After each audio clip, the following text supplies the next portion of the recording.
10, 9, 8, 7, 6, 5, 4, 3, 2, 1.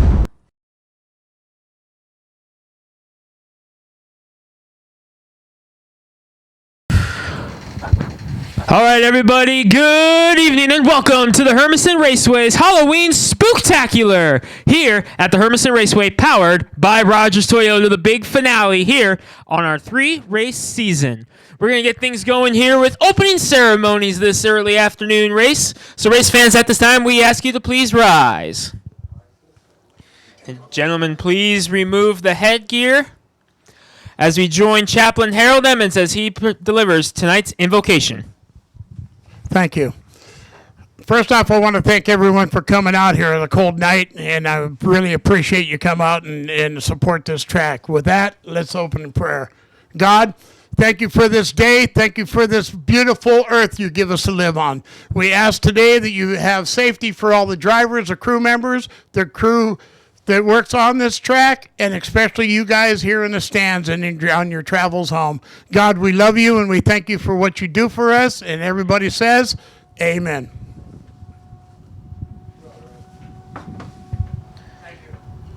And now, ladies and gentlemen, please remain standing for the playing of the most beautiful song in the world, the national anthem of the United States of America.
Thank you very much, race fans, and welcome back to the Hermiston Raceway for one final time before we give 2020 the old see you later, and we move on to a spectacular 2021 season. Remember, fans, yes, it is still 2020. Social distancing is still in effect. Make sure you're at least 6 feet apart from anyone not in your immediate party. Sanitation stations are located throughout the facility. As well, the concession stand is open as well. It's your last chance to get yourself that cheeseburger, the chicken strips, the Coca-Cola products, courtesy of our friends at Swire Coca-Cola. Make sure you get some fry sauce with whatever you get down there. As we get set for our final night of racing here at the Hermiston Raceway, powered by Rogers Toyota. Main events only tonight. Practice time. Set your starting lineup for the night with an invert as well to boot.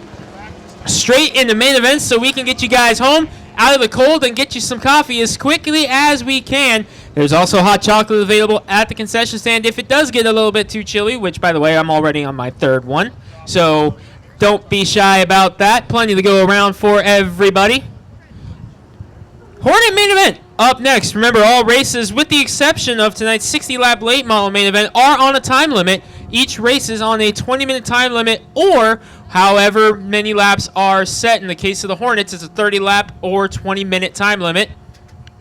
They will be the opening act for tonight's main event. Again, qualifying was determined via practice times. It was Sean Ziske picking up the quick time tonight in the number 9 for the Hornets. So your final chance to see them in action this year at the Hermiston Raceway. Make sure that you are here. Make sure you're practicing social distancing. I believe there's some ice cold adult beverages. I don't know if you certainly maybe want ice cold. Maybe you can ask them if there's some that's sitting out in the room temperature. It's a little bit warmer. I don't know how we're going to want to do that, but that's available if you have the right identification that shows you are 21 years of age or over at the Beer Garden located in turn number 1. Hornet main event is grading up back there, which means we're going to be rolling right into it.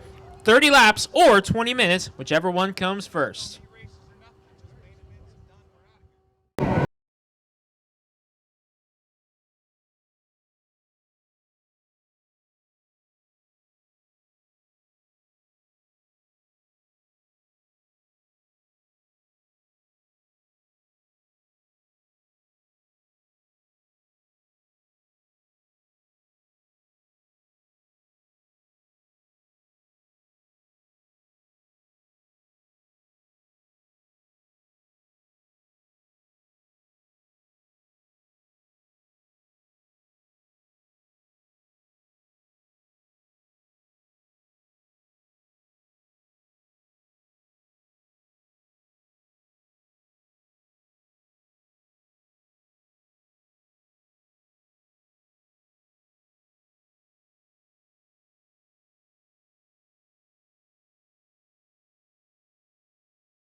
Thank you. So, do you want to get the crowd involved with that one? Yeah, that'll work. That's what we need to ask.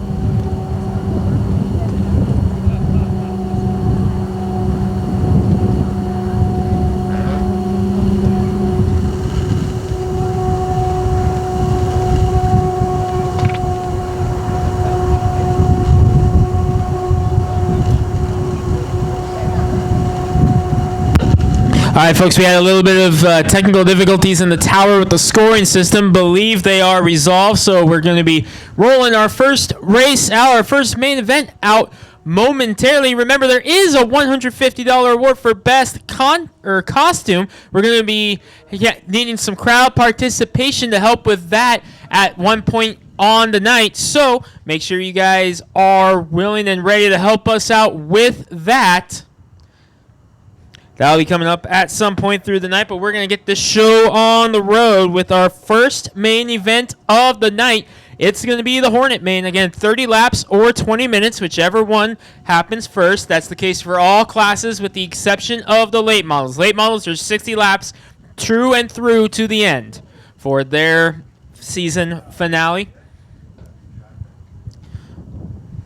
All other classes are on the time limit, 20 minutes with the exception of Street Stocks. Street Stocks are on a 30-minute time limit for their 50-lap main event, which is coming up later tonight. We also have Hobby Stocks in the field. First time in a long time that Hobby Stocks have been here at Hermiston Raceway. More on that later because we are rolling our first of the night.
All right, here we go. First main event of the night. It's the Wenatchee Valley Super Bowl champion, Mason Haygood, going to lead him to a green flag with Kyle Franklin to his outside. That's Justice Zamudio in the 24, getting the 1 to go from Greg Tuckson up on the flag stand. We got Colton Fisher in the 44. That's Chris Marlowe in the number 7. Yes, that is the car that he won the championship in so many races with last year.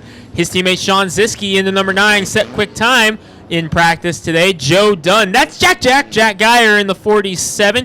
DJ Masters in the number 3. The 20X is Jeffrey Holloway Jr. Kyle Suki in the number 61. Tristan Trujillo in the 24. That's Seth Hollenbeck in the 73. And the 77 has not been on track yet all day. We'll have to get a confirmation on who that is as the green flag is out. 30 laps or 20 minutes, whichever happens first. We're underway with our final Hornet main event of the night. Colton Fisher out to the early lead in the number 44 as he goes 3 wide middle over Kyle Franklin. Ziske way up on the high side. Haygood follows his teammate through. Fisher leads the first lap. Drag race between Haygood and Franklin. Give it to Haygood that time by. Haygood able to clear. Hollenbeck having issues right there in the red CRX right in front of us. Battle for third between Zamudio and Franklin now, with Marlowe hanging right back there in the number 7. Defending series champion in that number 7. Was going to be moving on to the mini stocks this season. Unfortunately, with everything that happened, did not get to do that. Haygood going down first time turning laps here at the Hermiston Raceway. He's in the battle for second with Justice Zamudio. It's all Colton Fisher up front in the number 44.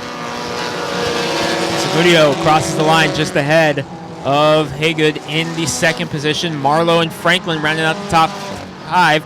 Your quick time in practice today was Sean Ziske in the number 9. He drew a 6 invert, so the Hornets are running a 6 invert. Ziske was fastest in practice. Ziske down to the inside of Franklin to get the 5th spot is Joe Dunn lurking back there. Done a couple wins in his lifetime at this racetrack, but look at the lead that Colton Fisher has put over the battle for second now between Tristan Trujillo and Chris Marlowe, who gets around him, move Marlowe up to second. His teammate Ziske following suit, getting around Haygood. He still got some of that damage from a wreck earlier this season at Wenatchee, affecting the right front fender on that number 14 car. As the field now begins to try to freight train him as Franklin tries to get back around, and that was your front row in this one. As it's still a battle back here. Geyer peeking inside of Joe Dunn. Heavy smoke out of 1. That is the 24 of Zamudio, and there is a lot of fluid on the racetrack. And we are going yellow. And they are going to have to double check exactly what that is, as he is up in a big cloud of smoke. Comes to a stop right up there at the corner exit of turn number 2. Bound down right around where Jeremy Erb went for a barrel roll earlier this season. As they all come to a stop, and you can see the streak of fluid going through turns 1 and 2. Safety crew out there. Zamudio's got the safety net down. He's already out of the car. That's a good sign that he's okay. Give it a hand for Justice Zamudio. Definitely not the way he wanted his season finale to end. Well, just like that, we're a couple laps in. We have our first incident of the night. It is a mechanical failure, but if you're having some issues, you can head over to the beer garden and get yourself some adult antifreeze, as we like to call it up here, if you got the right beverages. If you're under the age of 21, or if you're over the age of 21 and you just want something a little bit sweet that can help you out with getting the warmth going on, there's hot chocolate down at the concession stand as well. Coca-Cola products, hamburgers, cheeseburgers, hot dogs, chicken strip baskets. Bunch of it. We also had a reprint of some of the highly popular Hermiston Raceway 2020 merchandise. Your last chance to get your hands on it. And I tell you, it's cold out there. You're going to want to get your hands on that hoodie. If they've got any left, make sure you head on down. That's down located directly below the grandstands under a red flag condition for track cleanup here early in the Hornet main event. Remember, they are on a time limit, so we're going to have to see how it takes to get this fluid going, as it happened pretty much right there at the finish line. You can see right there, that's where they're starting. Under red, remember social distancing is in effect still. It is still 2020. Hey, Eric. What are you doing here? Liked Huh? your social post. I liked it. Oh, thank you. You know, there's a button for that, right? The Nissan Altima, now offering the most tech-advanced engine in its class. This is tech that helps you be there. This is Nissan Intelligent Mobility. Auto-Pacific segmentation. 2020 Altima Platinum versus latest in-market competitors in the premium midsize class. Available feature. World's first production variable compression turbo engine launched by Nissan Motor Company Limited in 2018. Looking for something to do on Halloween? Join Town Square Media at Flicker Treat at Columbia. Under a yellow flag condition, they're going to work in some of that speedy dry / cat litter, whichever you prefer to call it.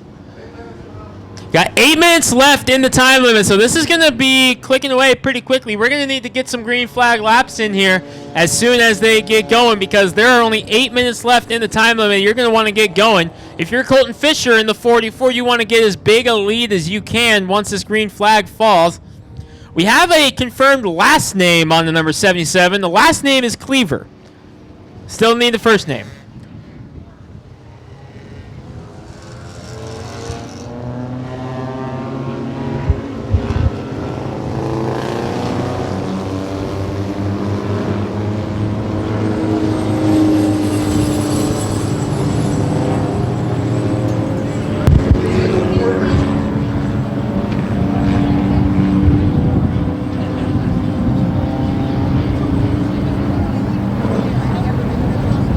Confirmed they are from Meridian. It was a brother that broke.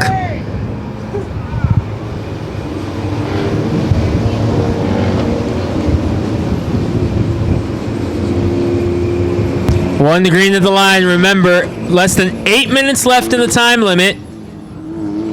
6 minutes exactly to be exact.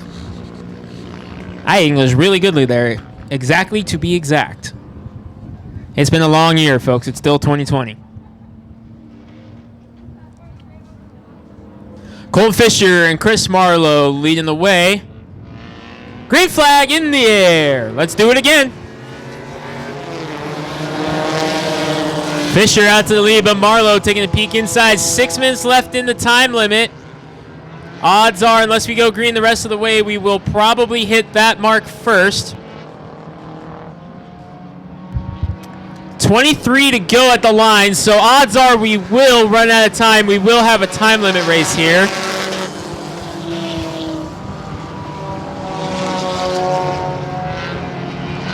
As you see the dirt and the dust flying up and all that fun stuff.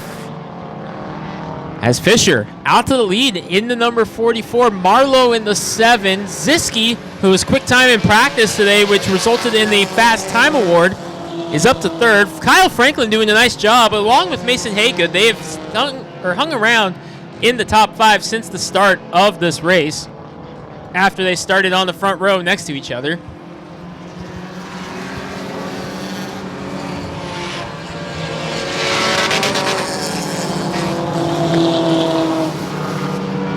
Fisher, Marlowe, Ziski, Franklin, Haygood, your top 5. How about DJ Masters and Jack battling out? Look at the run Geyer got there off turn number 2. Nice run there by Jack, but he's going to slide. Also got to give Jack a big thank you for the jacket tonight. But he's a little bit smaller than I am. These sleeves are just a little tight. He's going to go to the inside of Masters again. Slides up the track. Joe Dunn lurking right there in the 11.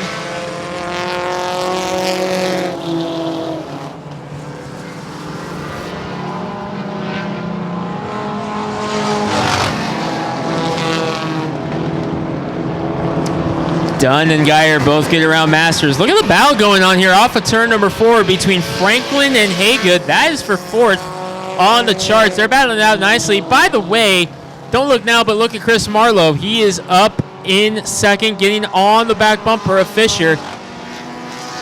And Marlowe knows a thing or two about this track.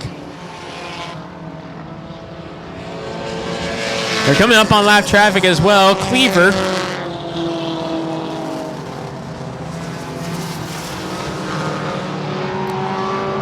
And then Tristan Trujillo in the 23 is the other car coming up here. Trujillo slides up the track. He's going to leave it to Bieber up there in the number 77. As Fisher to the inside. Fisher gets around Cleaver. Battle going on in turn number 3 between Masters and Suki.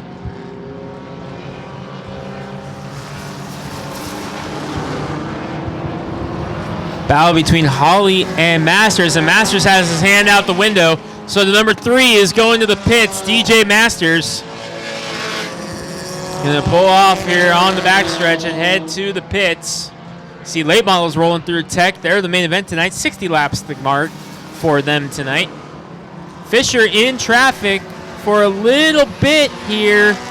Able to clear it now, but he's coming back up on some more traffic. That being the 20 of Hallway and Suki.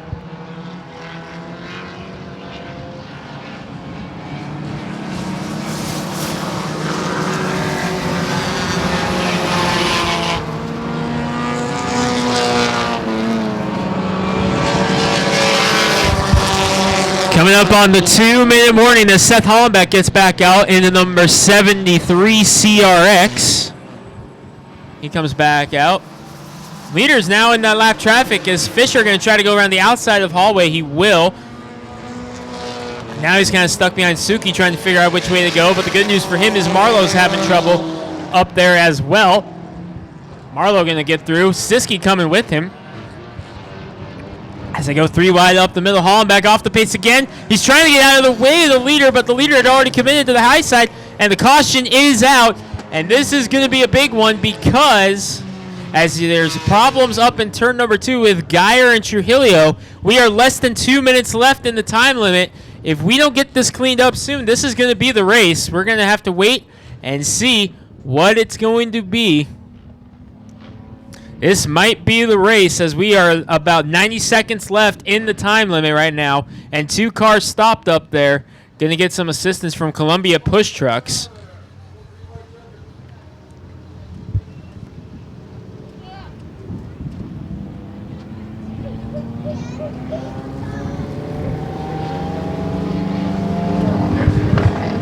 All right, Trujillo rolling into number 23. Jack Geyer has a flat left front tire from the looks of it. He's got the helmet off, and they're going to give him a push so we can try to get this race to at least finish under green. Just got to get the 47 to the pits. Not the way Geyer wanted it to end. Actually, looking from here. Yeah, it's the left front. Left front is indeed flat. All right, so he's off the track, so we should be able to go green.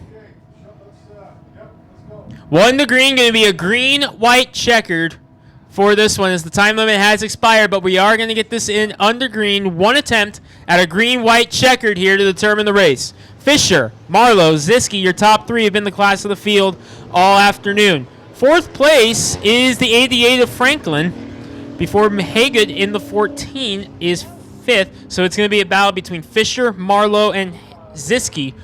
1 attempt at a green-white checkered to finish this one off.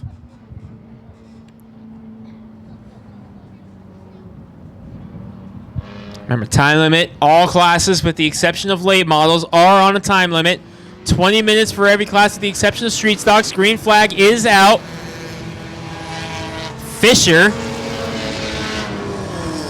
gets out to the lead. Look at Franklin with a big move to get around both Cleaver and Hallway as the white flag is going to be displayed this time. Trujillo coming back out to take the checker, but the white flag is in hand, and it's on between Marlowe and Fisher. Fisher leading the way. Marlowe trying to close in. He's going to have one more shot at it. He goes into turn 1, and he's okay. Fisher just needs to hold on and protect the bottom, and he'll have it here. Marlowe's going to take one more shot into turn 3. Not going to happen. Give it to Colton Fisher. He's going to win here at Hermiston Raceway Hornet main event. Marlowe second. Ziski rounds it out in third. Franklin and Haygood top 5. So the teammates, Fisher and Haygood, taking a couple top 5s back to Central Washington. Haygood from Moses Lake calls Wenatchee his home track. Fisher from Ephrata also calls Wenatchee his home track since Ephrata closed down.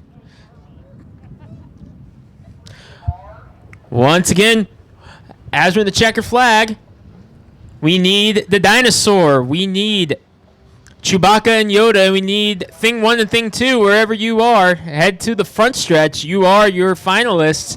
Here, we're going to have to do a loudest cheer competition. Dinosaur, Chewbacca, and Yoda, and Thing 1 and Thing 2.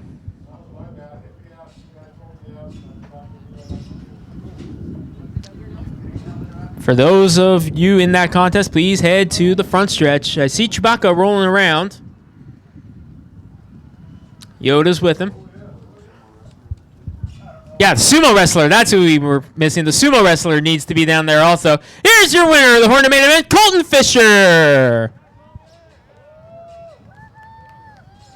He's got mixed match fire suit going on for Colton. Red pants, white and blue jacket. Hey, it works. You just won a race here at Hermiston with it. Here come Chewbacca and Yoda, looking for the dinosaur, the sumo wrestler, and Thing 1 and Thing 2. I know some of them might be over in the pits right now, as I see a teddy bear down in the pits. That's Barry.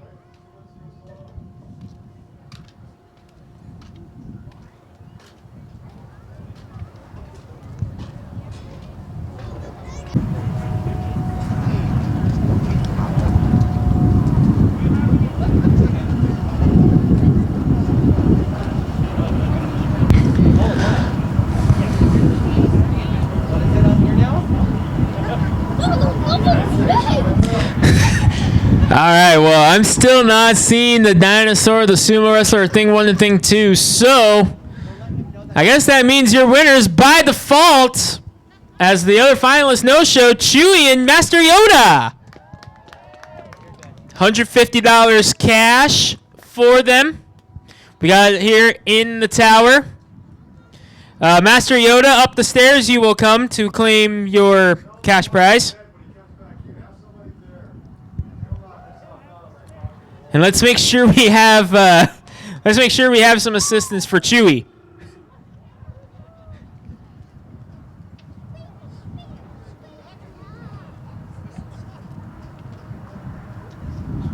See how?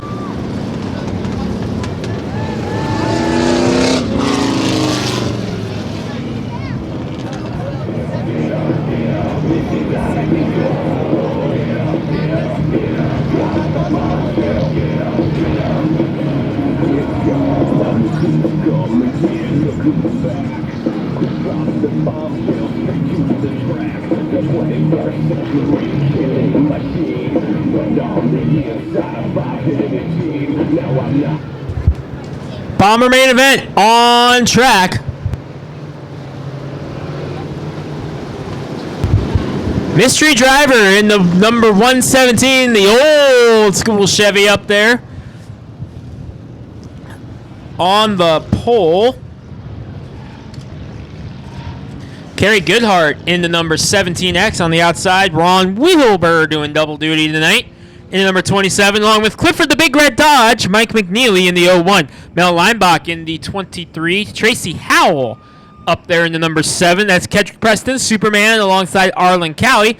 And your winner of a few races this season, and that car was also upside down at a race this year, the 1-2-3 being driven tonight by Shade Co. Remember, that car went for a barrel roll down around the backstretch. Wound up right about where that U-Haul truck is. So whoever rented the U-Haul truck is probably hoping, gee, I sure hope that doesn't happen again. Again, 20 laps or 20 minutes, the time limit here tonight for the Bombers. Green flag. Already had one race go the time distance, hoping the same thing does not happen in this one. As Snoop on the outside, ooh, a tail light hanging on Clifford right now in the 01. He's finally got the tail that was missing for him. 3 wide up the middle. McNeely inside of his two teammates. Wilbur, look out. There's the cone, look out. The trucks collide. Everybody's wrecking. McNeely hits the wall. I think the throttle may have stuck on the 01 there as he goes bowling up there, up in turn number 4. Wilbur spun around. The truck is collected. Arlen Cowley saw him sliding to try to dodge it.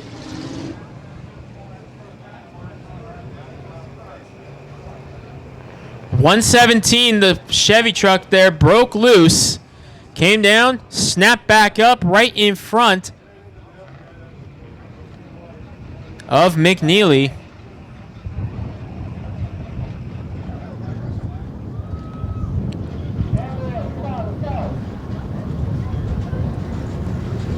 Safety crew up there checking with Michael McNeely. Already got our friends at Rad Towing on the scene. Safety crew coming up to check on the 01 pickup truck.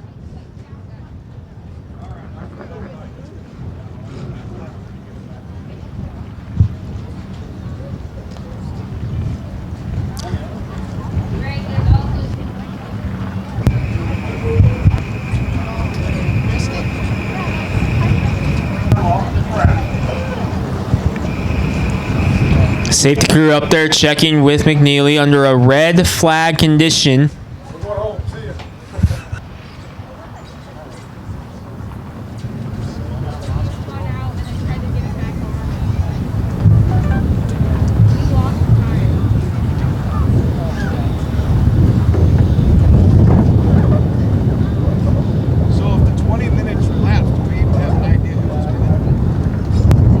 Getting the water barrels cleaned up. Again, chance for you to hit the concession stand. Chili up there as well, along with the hot chocolate. As well as hot dogs, hamburgers, cheeseburgers, you name it. Adult antifreeze down in turn number 1. If you've got the right plastic, you can get up there and get yourself an ice cold beverage that'll help keep you warm, I guess. Again, thank you for your patience all year long. We understand how frustrating it was this season with everything that happened in 2020. It was definitely a year. Yeah, that's about all there is to it. It was a year. Speedway, when it closed down, had that truck. They gave it to Yakima. Yakima, in the course of everything that's been going on with that truck for the last couple of years, gave it to Hermiston. So that yellow truck, on his 3rd stint at a racetrack in 3 different racetracks. So it's got some experience. It's got some laps. I wonder how many wins it's got. Underneath its belt, big thanks to Columbia Push Trucks for helping get the push truck or the safety truck or whichever you prefer back out there to pit road to be assessed by the pit crew.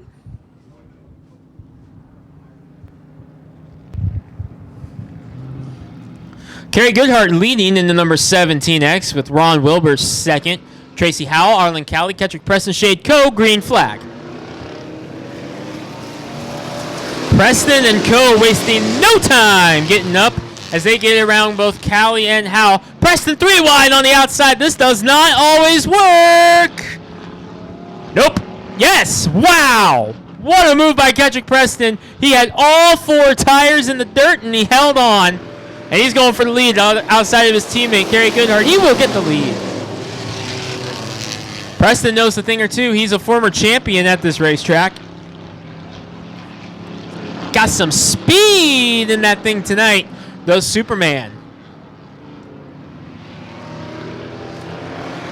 Co on the outside of Goodhart now for the 2nd spot.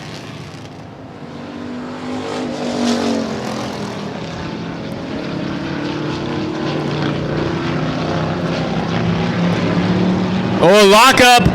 Tire locking up on Goodhart. Gets into Co. Co able to fight it. You saw that left front lock up going into turn number 3 there on Goodhart's car. Seems to be resolved. Pushing up the track. Ron Wilbur lurking back there. That's a new car for him. That number 27. Out of that same stable as Preston, Goodhart. Both trucks and a couple others are scattered out throughout there. Where's the Beamer at that Craig Jensen usually drives? That's what's missing. Now the 23 of Mel Lineback locking it up. Left front as well, as it is all Kedrick Preston today. Trying to click laps away. Will already be a third of the way through tonight's program. As Preston, 2018 champion of the Bombers, was off to kind of a rocky start this year in the Bombers, as was having a lot of mechanical issues, but looks like the extended break has really done wonders for him, as he looks like he's got something good going right now on that 17 to build on for next year.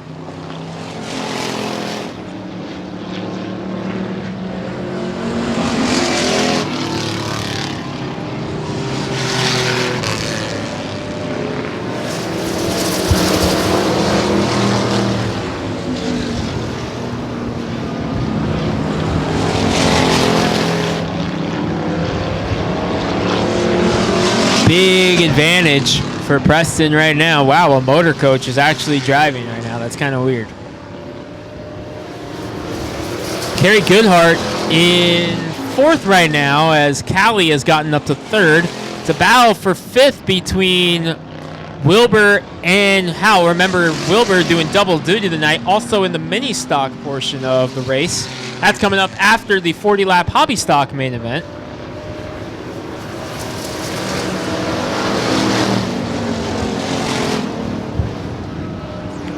So Wilbur will have enough time to get everything changed over. Preston is already caught up to lap traffic as he puts Howell a lap down, going now after the 23 of Leinbach. Ooh, almost runs in the back of him as Snoop goes to pit road in the number 7. To the inside goes Preston, about a straightaway now over that man, the 1-2-3 Shade Coe, who is in second.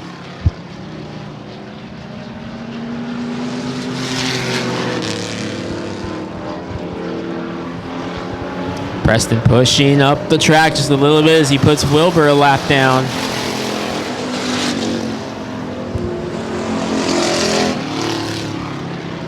Preston still leading. Coe is slowly chipping away at it in the 1-2-3, but I just don't know, with the fact that he now has 3 lap cars to get by, don't know if he's going to be able to get up there to him with the pace that Preston's on right now. Coe is going a little bit faster than him, but I don't think he's going to have enough time considering the lap cars. As Preston has nothing but clean track in front of him. Well, he did until Tracy Howell rejoined the race in the number 7, as Coe puts his teammate 1 lap down now, and that gap is already opened back up as Coe is in lap traffic now.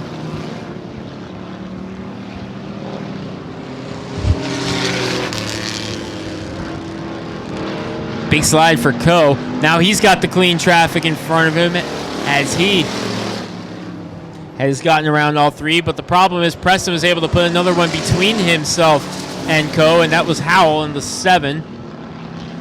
Only 3 cars left on the lead lap right now. It's Preston, Coe, and Callie.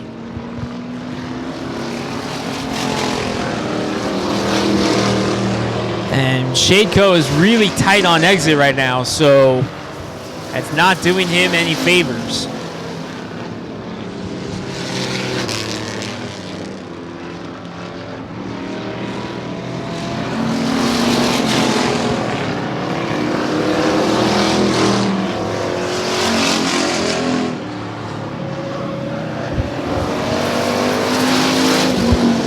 See the battle going on there between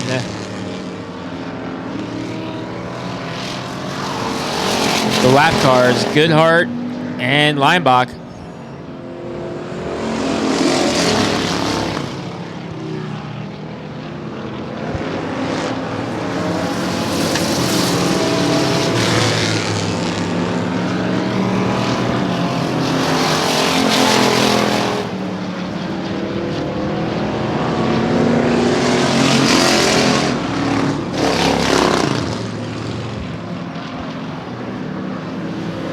Preston coming around on them again as the laps wind down.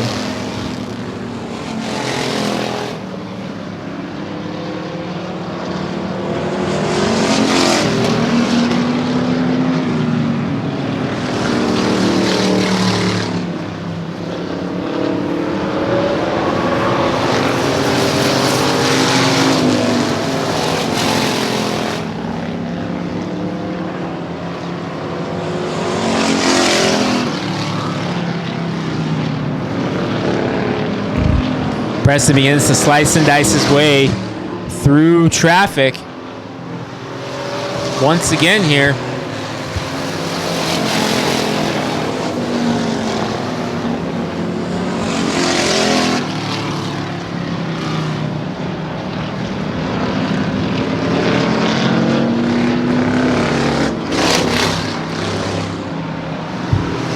You can hear the problems going on with Snoop's car in that number 7 as she just tries to chug along and finish this one out.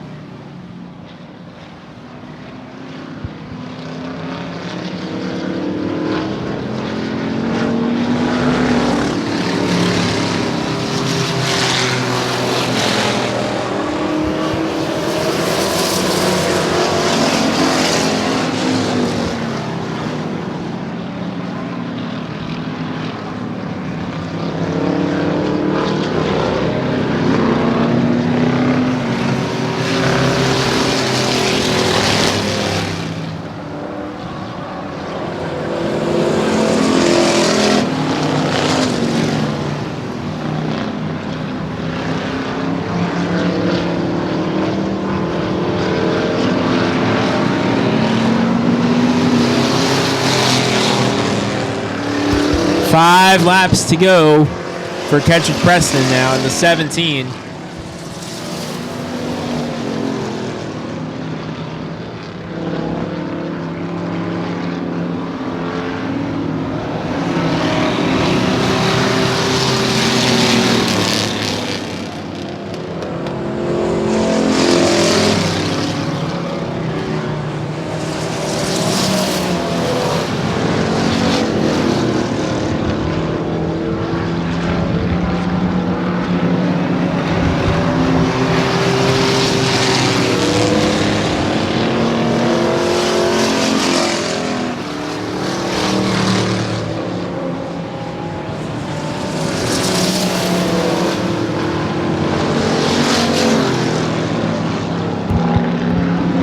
Flagman Tuxon has the white flag in hand, just waiting to display it. There it is for Kendrick Preston in the 17. Look out, Shade Cole coming on the mission. Shade Cole is on his way up. Something may be going sour on the 17 once again. White flag is out, and Shade Cole is there through turns 3 and 4 for the final time. Cole giving it all he's got. Bobble, and Preston is going to hold on. Something went sour on the 17 coming to the white flag, was on cruise control, and then all of a sudden, Shade Coe appeared out of nowhere. And Preston holds on, and you can see the overheating on that number 17. It is a little toasty under the hood of that 17 car, and you see him just coming to a stop. Right there, the steam pouring out, but that is your winner. So I think we have figured out what the mechanical issue is on the 17. Some overheating issues on it, but he brings it home. We need all the fans to please just stay back there and be careful. I mean, that's a pretty hot fluid coming out of there. I know it might be tempting to go stand by the warmth right now, but not a good idea.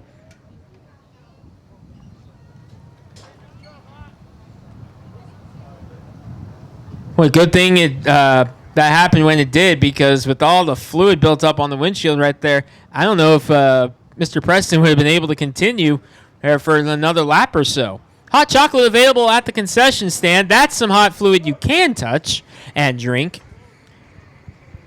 down at the concession stand. Plenty of it to go around. It's parked here on the front stretch. Your winner of the Bomber main event. Climbing out, Superman, Kendrick Preston gets it done.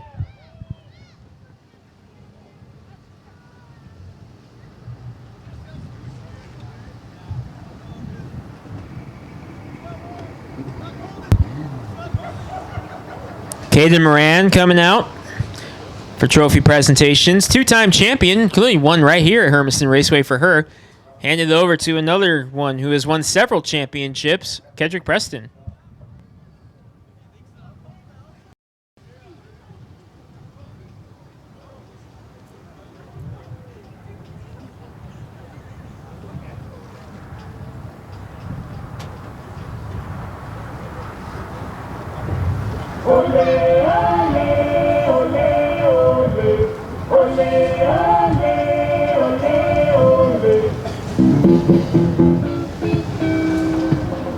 To 21, the adult antifreeze down at the beer garden with the right identification. Hobby Stocks coming out now.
We're rolling right into the Hobby Stock main event, ladies and gentlemen. Travis McKinney going to be on the pole out of Yakima with Corky Harbison to his outside out of Spokane. Chris Moran, Garrett Huffines driving his brother Dylan's car today. Jesse Vincent, Billy Scribner, Jody Duncan, Neil Nelson, Mikey Denton getting into Jacob Dudney as we go green flag racing. 40 laps the distance in this Hobby Stock main event as Neil Nelson goes way up, saying hello to those on the highway up there, but he hangs on and gathers it back down. Denton to the inside as McKinney out to your lead. Denton gets in and Nelson pushes him up the track. They hang on to it, but Mikey Denton in the 19, he is trying to come to the front right now. Nelson bobbling, something not going right with the handle on the 42 cards. He's having a hard time on entry. Big battle for second between Harbison and Burby driving the number 34. I said Chris Moran. It's actually Scott Burby driving the 34 car tonight.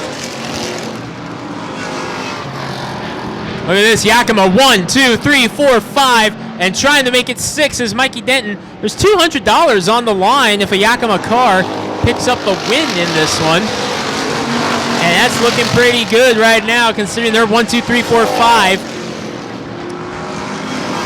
$100 on the line. If a State Line car picks it up as well, there's two of them in the field, those being Corky Harbison and Jody Duncan in the 33. But Harbison slides up the track, making a Yakima 1, 2, 3, 4, 5, 6 up at the front. McKinney leading the way over Burby. Josh Henney making it out now in the number 50, missed the start. Travis McKinney broke in practice, trying to get it back up there right now.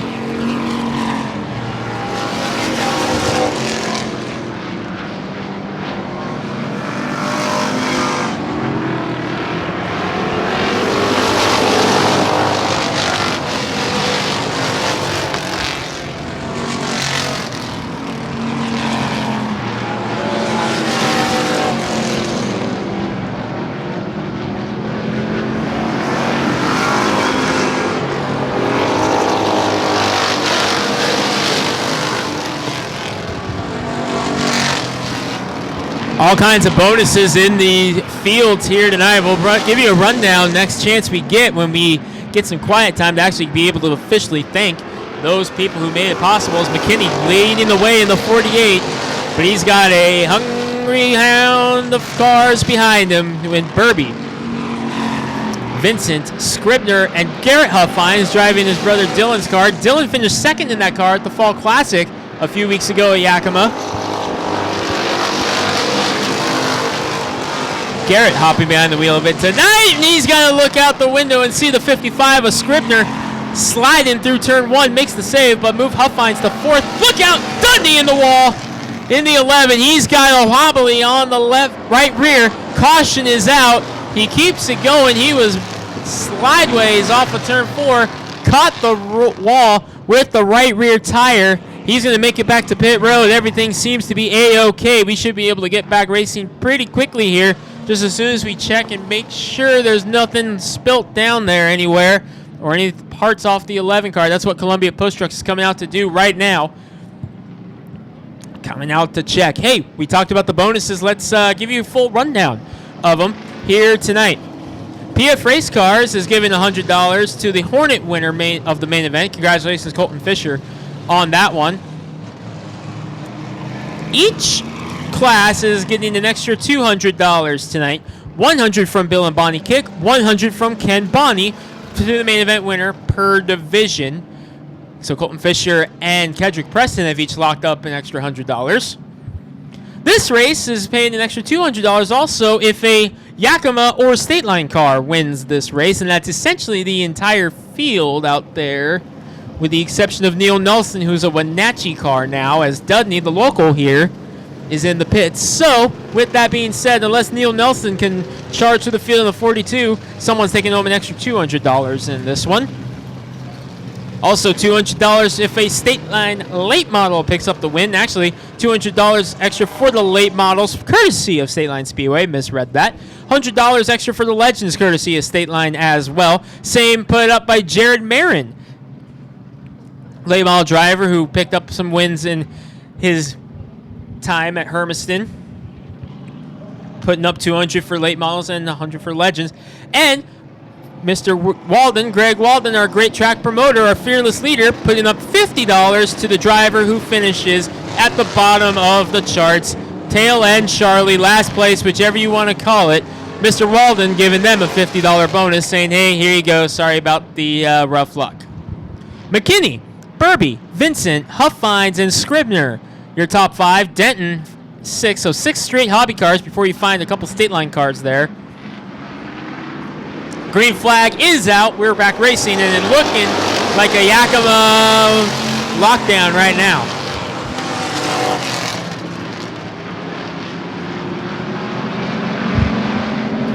We were messing around with what to call this. We were going to call it the Oregon Hobby Stock Challenge, but I think the Yakima Invasion is the correct name here in this one, as they are holding it down 1, 2, 3, 4, 5, 6 right now for Yakima.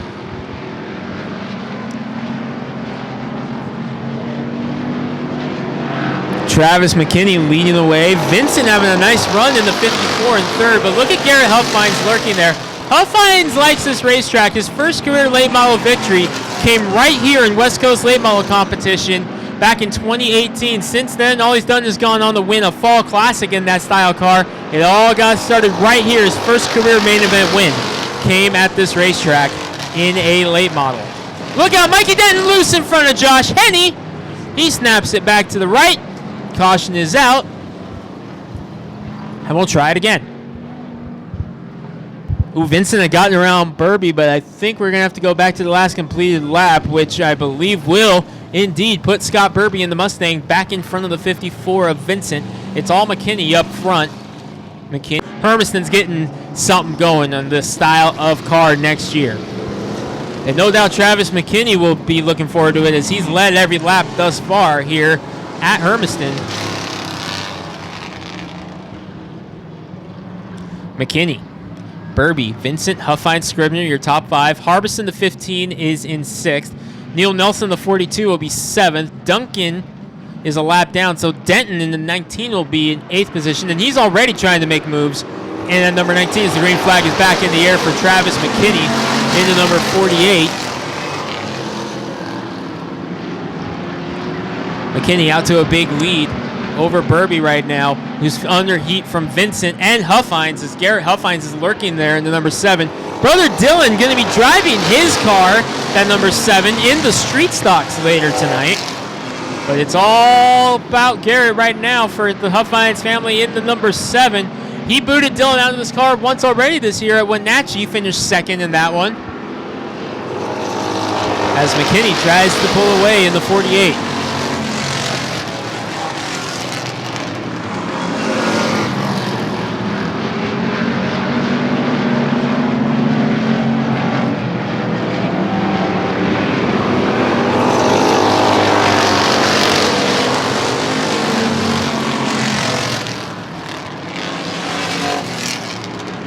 As McKinney opens it up again, Vincent and Burby going to battle again here in turn number 3. Garrett Huffines lurking back there. G Huff trying to get up there and put the pressure on before Dylan has to climb in that car for the street stock main event coming up after your mini stock main event. A lot of them in the field tonight as well. Good car counts in all classes here tonight. But Travis leading the way. Big slide out of Denton into 19. As he's going to move back into 6th now, get around Corky Harbison.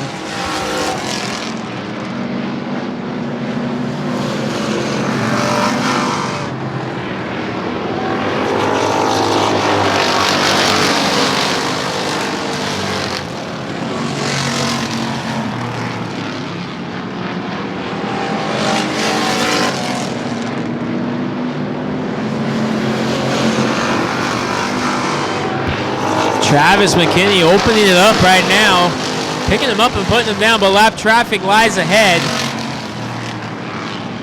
for Duncan in the 33 is going to be the first car up there. Jacob Dudney is a couple laps down after his skirmish into the wall earlier in the day.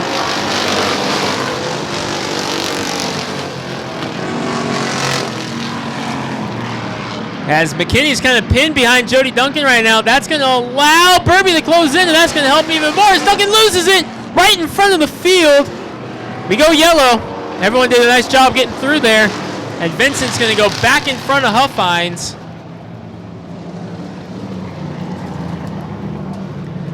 McKinney.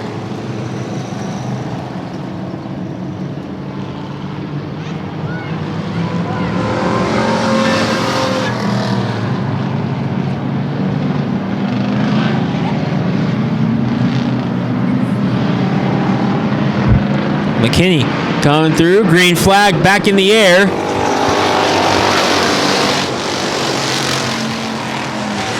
Trying to lead the way in this one. McKinney came back to racing 2 years ago after a sabbatical. Here comes Garrett Huffines to the inside of Vincent for 3rd.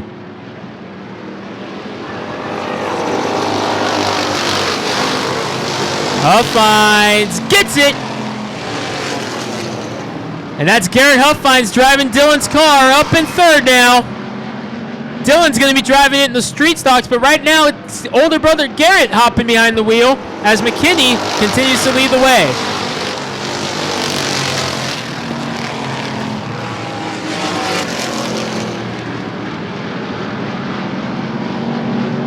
Jody Duncan around again up in turn number 4 this time. And this time Garrett Huffines is going to get to keep the spot. 55.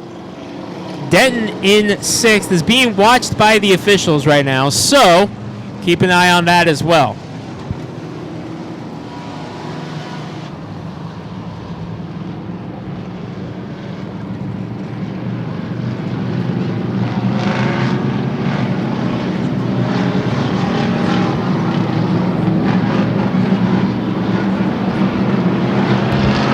Here we go, green flag back in the air, and look at Burby and Huffines right up on the back bumper of each other as we get rolling here.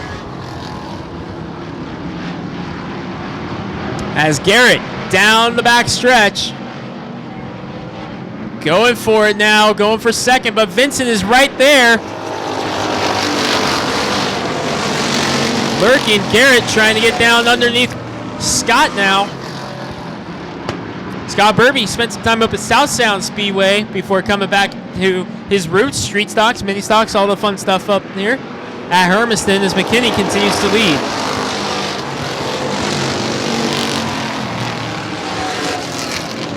And we got a couple drivers representing the iRacing.com Northwest Tour, which starts up next week on YouTube. Up in the top 3 right now, McKinney and Huffines will both be competing in that full time.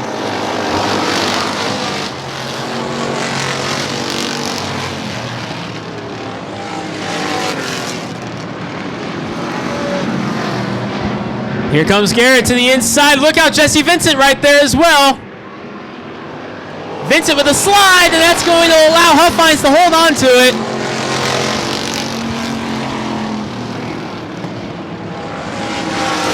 As Garrett now lurking on the outside of Burby as Dudney goes off into the pits, and something happened to the 11 car as he's doing the hospital hobble on the pit entry there.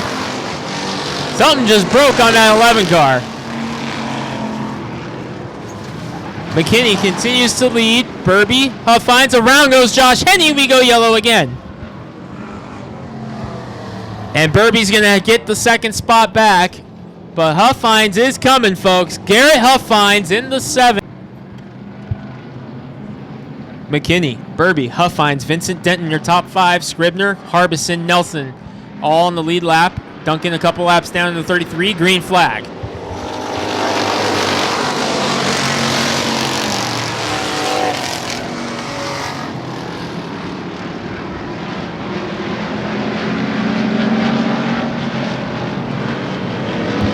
Travis McKinney trying to do it here, be his first win back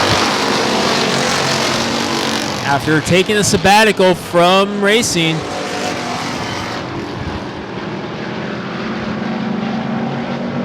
Huffines lurking, trying to get around Burby.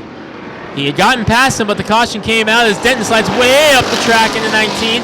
He might lose the spot to Scribner, and will. Scribner has a win at this track in the past.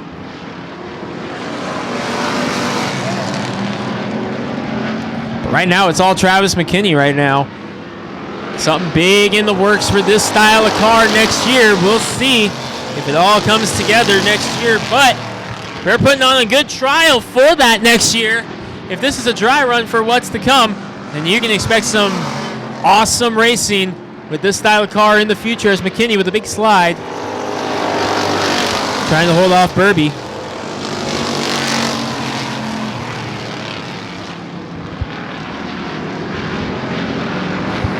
Here comes Huff.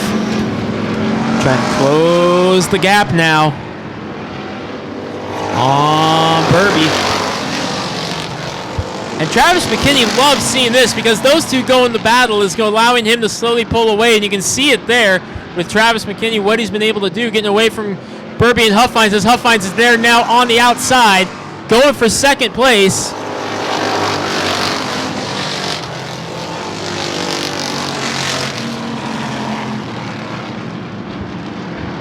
McKinney, Burby. 2 minutes left in the time limit. It's going to be close on whether or not we get there to the scheduled distance or not, as Huffines is trying to find some way around Burby. As leader, McKinney in lap traffic once again. This time it's Jody Duncan to the inside, gets clear. Burby and Huffines go with. Garrett Huffines driving Dylan's car right now before Dylan hops in it for the street stock portion. McKinney now going after Dudney, who's back out there after getting the hydraulics fixed on that 11 car, as it was about 3 feet in the air on pit road a moment ago. Vincent hanging with them as well, but running out of time. But Burby and Huffines are beginning to close on him, but they get together there on the front stretch going into turn number 1. Huffines saying, all right, time to go, bud. We're running out of time. He wants this lead. We got problems up in turn number 2. Duncan and Denton go around, and this could set up another case of what happened in the Hornet race. We'll have to wait.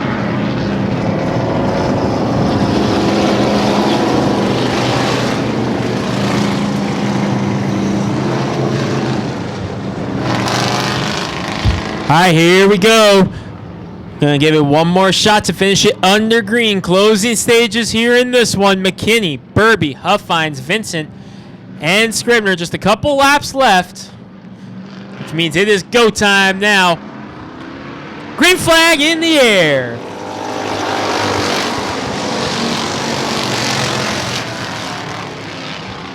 Travis McKinney leading the way. Ooh, some contact between Huffines and Burby. Flagman's got the white flag in hand. We've reached the time limit. White flag, 1 lap to go. McKinney trying to go wire to wire. Huffines there. In second as Denton slings around Harbison. But it's going to be an extra $200 because it's a Yakima not only win, but a 1, 2, 3, 4, 5, 6. Travis McKinney wins the Yakima Invasion. His first win back since returning behind the wheel of a race car back in 2019 First main event win back for Travis McKinney, and it's a big one. $200 extra, as he is a Yakima-based car. And it was not only a Yakima-based car that won. They finished 1, 2, 3, 4, 5, and 6. Big one tonight for Yakima Speedway. Your winner in the number 48. And Garrett Huffines comes home in third, going to go out and swap positions with his younger brother Dylan. And Dylan's going to drive that thing in the street stock tonight. Our friends at Rogers Toyota supplying us with the Pace truck, trophy truck.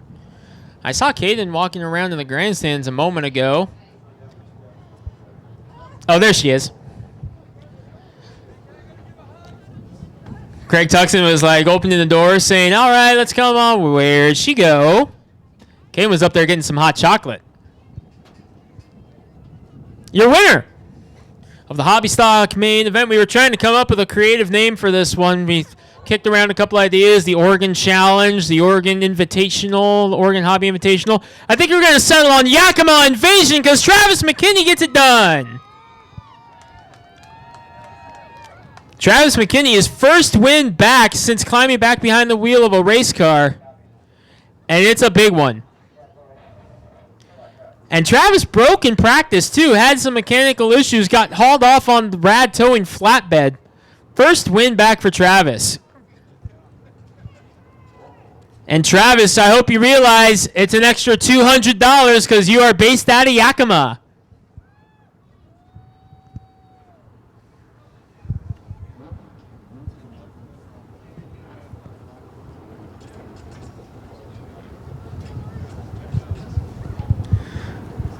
And Travis is known to do a little iRacing in the winter. That starts up next weekend. The iRacing.com Northwest Tour. McKinney was the winner at Rockingham this past year in that. You can check us out live on YouTube. Check us out on Facebook as well for more details on that. Several drivers in the field tonight will be competing in that one, including Travis McKinney.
At the line. That's Herbie Jim driving Tanner Dates' number 4 Mustang, Herbie Jim Cottrell. Colby Brown, the younger son of Andy Brown, in the 41. Mike Savage a win here at Hermiston this season. Scotty Murphy a win here as well.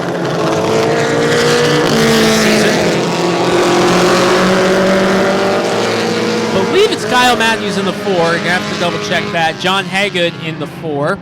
The other 4. And Xander Peters spinning before we go green.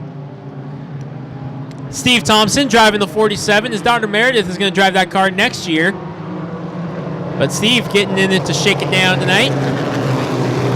Alongside another one of the iRacing boys, Travis Barnes. His rookie season at Southtown Speedway concluded this year. Chance to drive it one more time in the number 23. Had a nice breakout performance in Yakima a couple weeks ago at the Fall Classic. Ron Wilbur in the 27. A mystery driver in the black Volkswagen, number 17. Xander Peters, the 69. And we're green.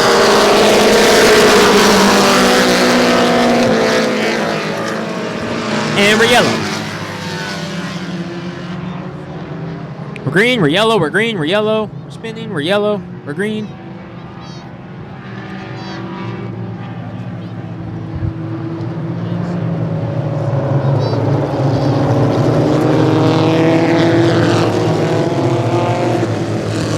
Standard 8s, Colby Brown, Mike Savage, Scott Murphy, Kyle Matthews, John Haygood, Steve Thompson, Travis Barnes, Ron Wilbert, Xander Peters, and Driver X. Green flag is in the air. We're back underway. And a bobble out of Savage right off the getting hit by Kyle Matthews on the initial start. As Jim Cottrell driving Tanner Dates' Mustang out to the early lead. Ooh, some smoke coming out of Scott Murphy in the 77. Has a win here this season, but that's not the biggest one of his year so far. He won the Mini Stock Tour One and Done Championship. As look at Kyle Matthews getting up a Savage again and again in the turn 3. And that allowed Murphy to get a run in the 77.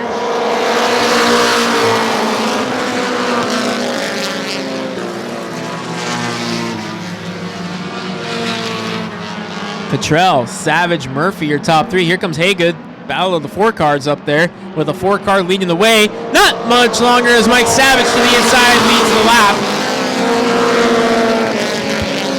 Savage won that race back in July with a door panel missing on the 84.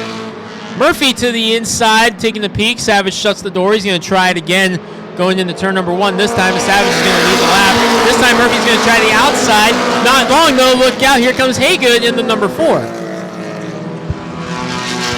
Savage with a bobble off of turn number 2, but Haygood and Murphy were side by side. Haygood's got a couple wins to his credit at this racetrack. He was the dominant car over the years of the Freda. Came down to Hermiston, won some big races here as well, and he is leading the way as he takes the lead. John Haygood back out front for the first time in a long time at Hermiston. 5th and final main event of the mini stock season.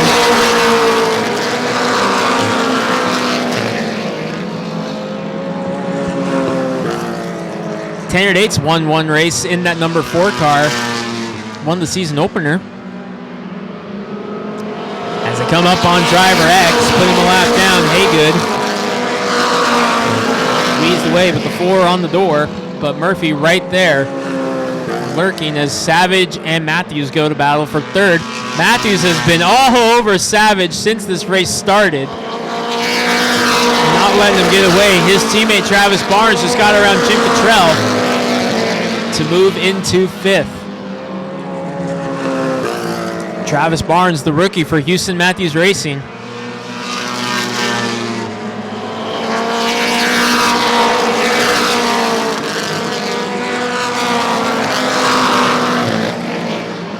Putting the battle on.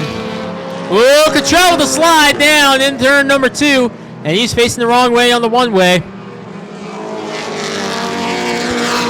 And we are yellow. First.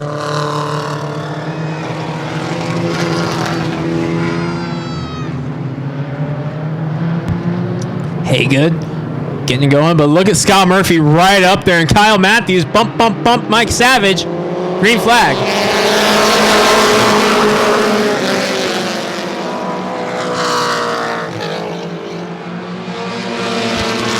Barnes under pressure from Steve Thompson. One of the all-time best 4-cylinder drivers from this region is that number 47, Steve Thompson. Shaking the new car down for his daughter Meredith, who's going to climb behind the wheel next year of that car. Battling out with Colby Brown right now in the 41 as Matthews under pressure now from his teammate Barnes. Matthews, another one of the iRacing boys in this race. Whoa, a big slide out of Steve Thompson in the 47 as Colby Brown going to get back by.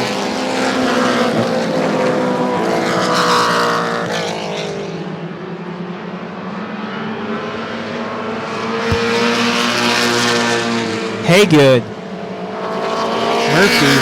Big slide from Savage. That's going to allow Matthews to get the 3rd spot. And Savage kind of forces his way in there in front of Barnes. Travis Barnes with a run down the backstretch trying to get up after Savage.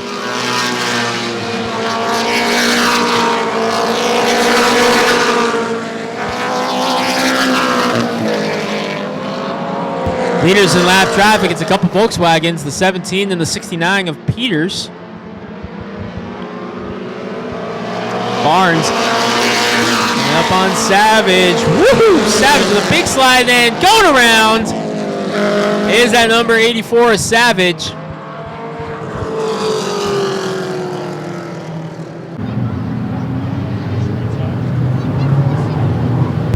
Looks like we're coming green this time. It's going to be Haygood. Murphy's right there ready. Green flag. Murphy trying to catch Haygood sleeping, and Thompson catches Matthews sleeping. Steve Thompson was ready for it in that 47. Gets around Matthews, going after Murphy.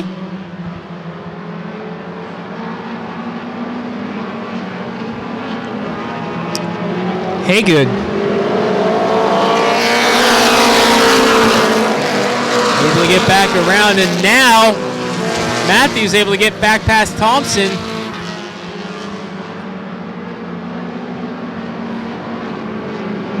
Haygood continues to lead. Scott Murphy right there in second.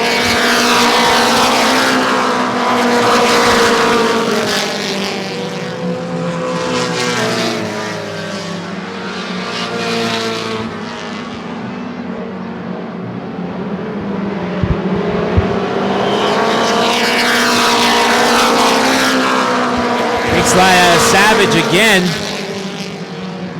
as Barnes tries to begin his charge back up. Savage to the inside of Cottrell, as Barnes gets around on the outside.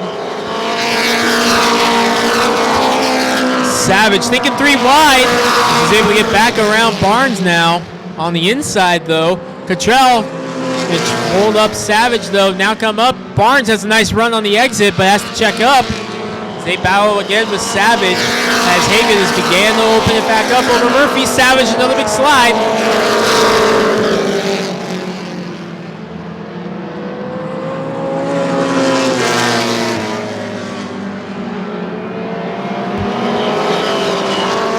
Barnes now gets around Haygood.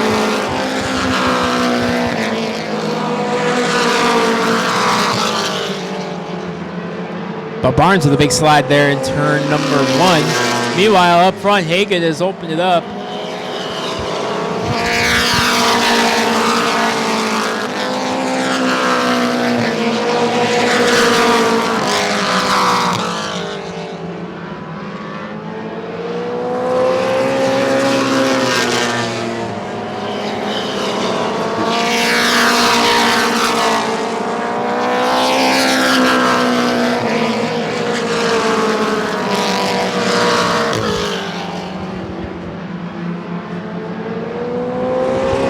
We enter the closing stages of this mini stock main event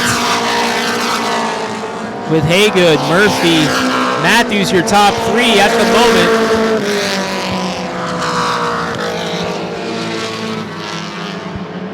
And on the leader, John Haygood goes around up in turn number 4. This is going to change everything as John Haygood, the race leader, goes for a slide up in turn number 3. That's going to put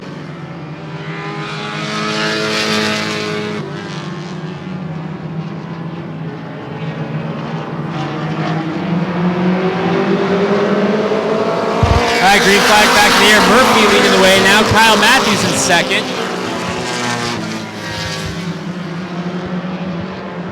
Matthews trying to get a run on Murphy. Thompson and Brown battling it out for third right now. Colby Brown able to get back around Thompson. Savage and Barnes beginning their charge back. They are up to 5th and 6th. Savage trying to crack into 4th now. Barnes will break into the top 5.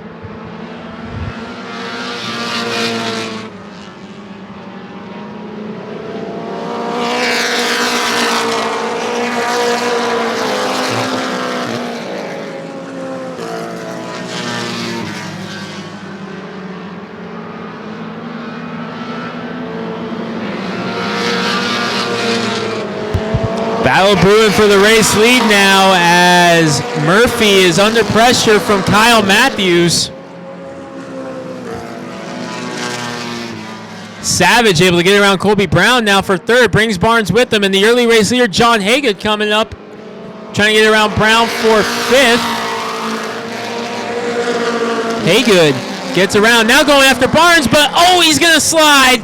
Gave it just a little bit too much juice going into turn number 1 and had to check up. We stay green.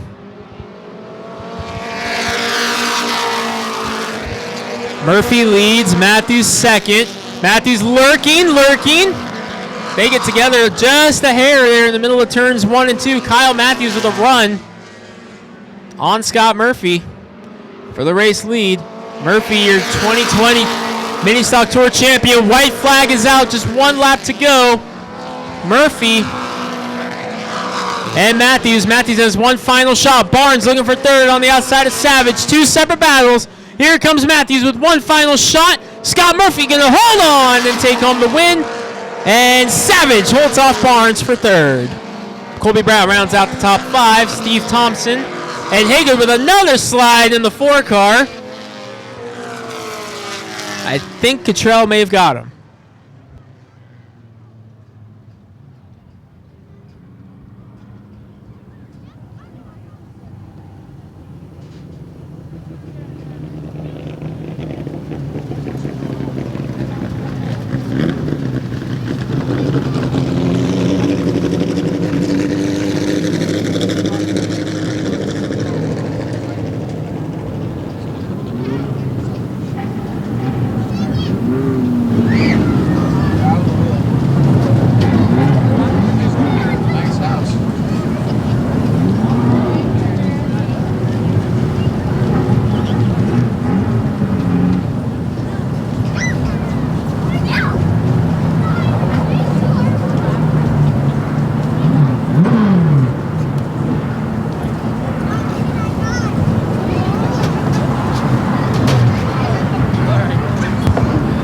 The 2020 Northwest Mini Stock Tour champion and winner for the 2nd time in Hermiston this year, Scott Murphy.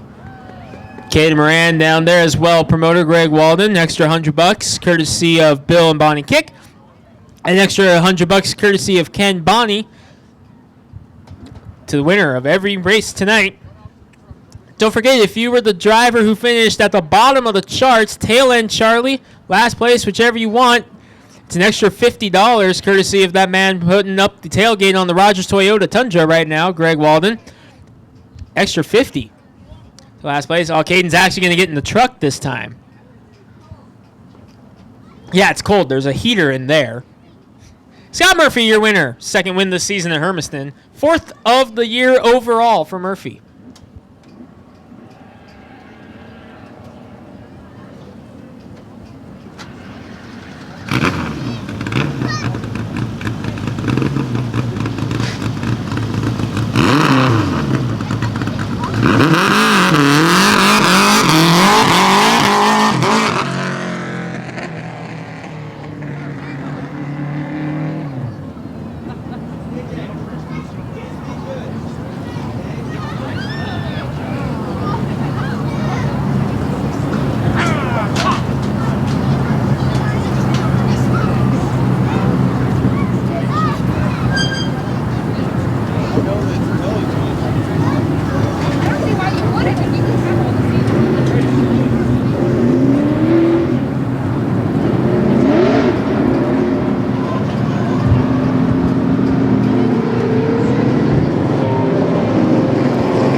50 laps or 30 minutes, the length of this street stock main event.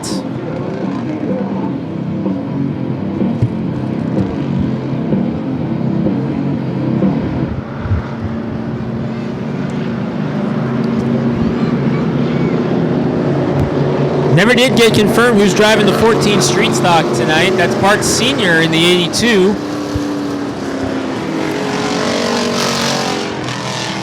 Did get it confirmed, I lied. Brandon Little in the number 14.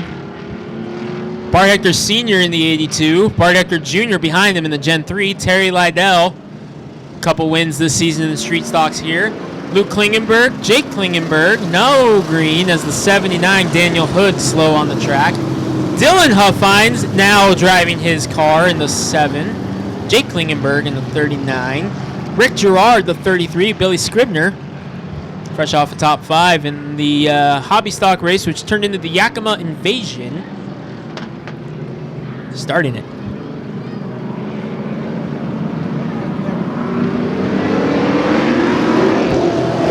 Back it down. Brandon Little and Bart Sr. want to go. Bart Sr. won this race last year when it was called the Fall Brawl, not the Spooktacular. It was the Fall Brawl for 2 years, and Senior won this race last year. He's driving the 82X on the outside front row. Looks like Travis McKinney, your hobby stock winner, might be setting up to try to come out and do this. On the back there, as he's staged and ready to go. Your hobby stock winner, Travis McKinney. See if he can get out there. Brandon Little. Yep, he's going to come out. It's Travis McKinney, hobby stock winner. Going to join the fun in the street stocks. Figure why not? Already got a trophy. Put some different tires on and let's go.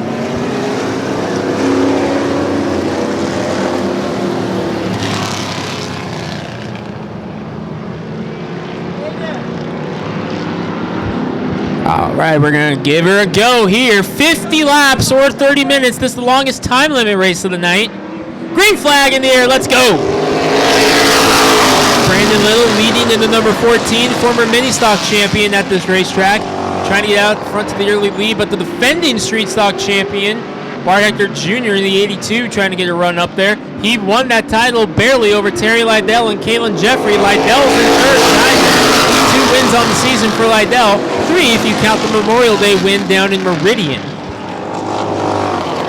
Lydell getting up there with Bart Jr. in the 82 on the outside there. Senior in Daniel Hector's car, running in 4th. Lydell able to get around Bart Hector Jr. Not too often do you see Bart Hector Jr. get passed under green at this racetrack. You just saw it happen right there. Lydell up to 2nd.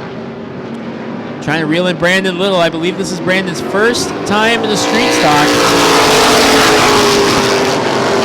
Nice job thus far out there with it, but Hector going back after Lydell. A little bit of a bump. One car off the pace with heavy sparks. That's Dylan Huffines in the 7. He's not going to make it. Yes, he is. I lied. He made it. But I don't know if he's going to make it all the way down pit road, as the car seems to have something have happened to it. As Lydell is already back to 4th, as both Hectors were able to get around him. Dylan does make it off the access road. We're able to stay green as Hector Jr. for the lead. On the outside of Brandon Little, he was texting with his nose down in the pits earlier today because it's too cold to use the fingers. Brandon Little in his street stock debut. But Hector, fuel coming back for a little bit of a backfire. No cause for alarm there on the 82. The 82X of Bart Sr., defending winner of this race. Behind him,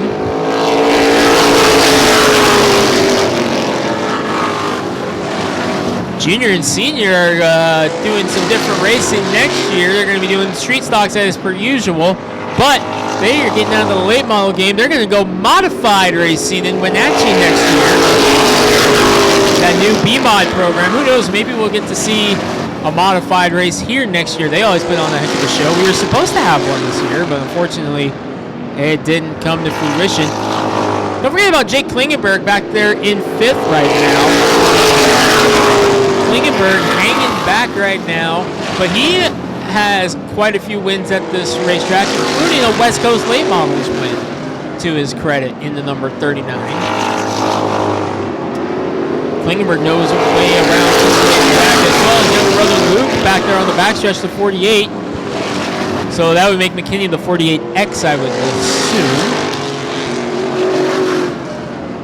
But McKinney's coming up on some traffic, or McKinney's going to be the traffic soon.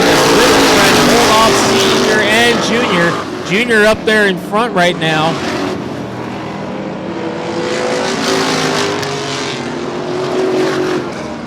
Junior lost some momentum there as Little was able to shut the door.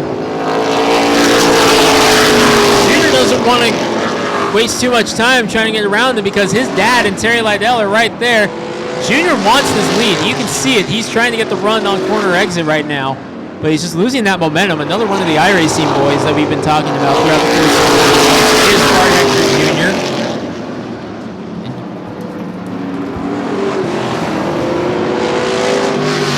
Caution is out. One car off the pace. It's Klingenberg in the 39, was running in the 5th position. Can make it back to the access road and go down into the pits. Not the way Klingenberg wants. Dylan's going to make it back out in the 7, but he's going to be several laps down. Remember that car finished 2nd in the Hobby Stock race at Yakima for the Fall Classic earlier this year. We're going back green. Brandon Little, Bart Jr., Bart Sr., Lydell battling it out. Those two are pretty good friends. Or Senior Lydell. Maybe not anymore as Lydell gets into Senior into turn number 1. Senior not going to take too kindly to that because he's now got to deal with Gerard in the 82. Remember, that's the car that Junior won the championship with last year. Senior was driving the car that Junior's driving tonight in that race. Lydell giving Bart a little booty there. Ooh, a slide out of Gerard. That's going to allow Scribner to make a move for 5th. Can Scribner possibly get away with 2 top 5s here tonight?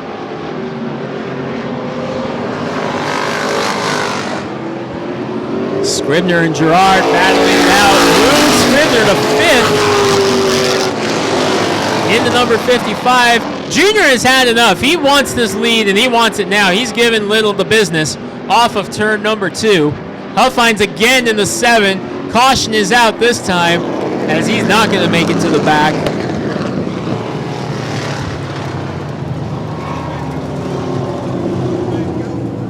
Sparks again out of the 7. Again, making it like 3 or 4 laps. Flat right rear tire on the 7 of Huffines. Wonder if something might be rubbing inside of that 7 car. Perhaps like the rear spring or something, which is causing those right rear tires to go flat.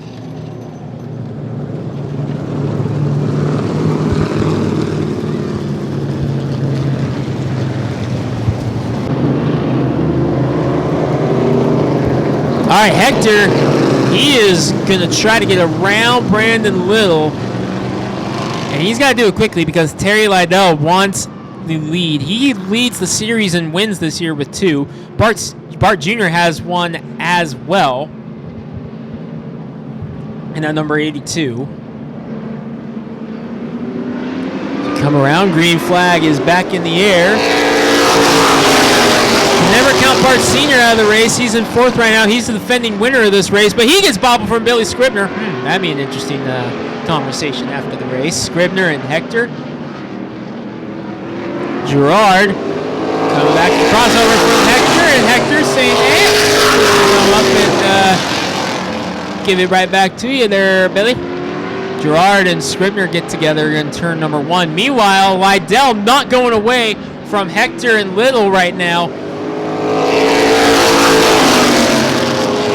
Little's trying to force Bart to go around on the outside. Hector's not afraid to go up there, but you can tell he wants to take the bottom because he feels that the car's better up there. He's not afraid of the top.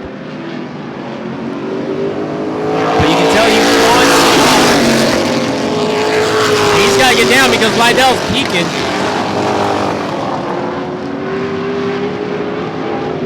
Hector trying to get around Brandon Little. Now they're pulling away from Lydell. Something happened to the 14 of Lydell. Or the 75 Lydell. Hector saying, all right, you want me to go to the top? I'll go to the top where Grandma hides the cookies, but it's not going to work out for you very well if you keep doing that to me. As he's trying to force him back to the bottom again. He might get it back time. No. He pushed up the track just a little bit on exit. Looked like he may have gotten him there. Bumper again from Hector. Lydell lurking back there in case something happens. And the one who's licking his chops is Bart Sr. because he knows if something happens with all three of them, he's going to pounce and take the lead and have a shot at back-to-back wins in this race. Lydell now to the inside of Junior to get the second spot. He will. Junior's just going to let him go there. And you can tell that's why Junior wants the inside from Brandon Little because he can tell that's where the cars are going to go tonight.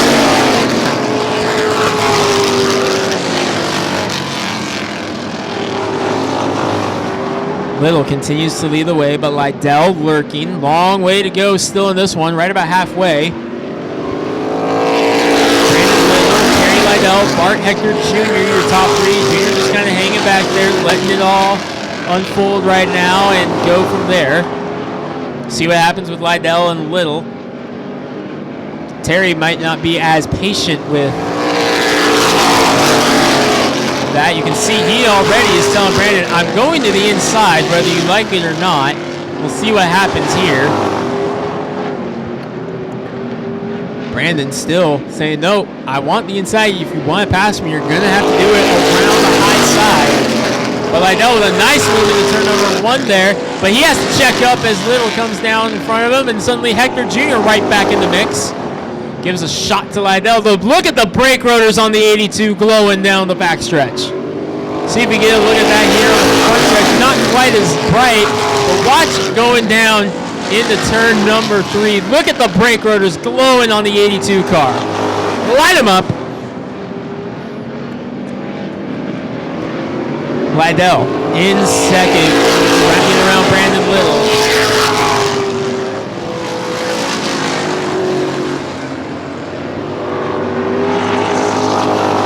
Little doing a nice job in the street stock debut, leading the way. Most times when you go from mini stocks to street stocks, it's quite the adjustment. Knock, knock, here comes Bart Sr. reeling it in right now. Bart Sr., the defending winner of this race, won it in that car that he's driving right now. The car that Bart Sr. won the championship in last year. Excuse me, Bart Jr. The Daniel Hector car.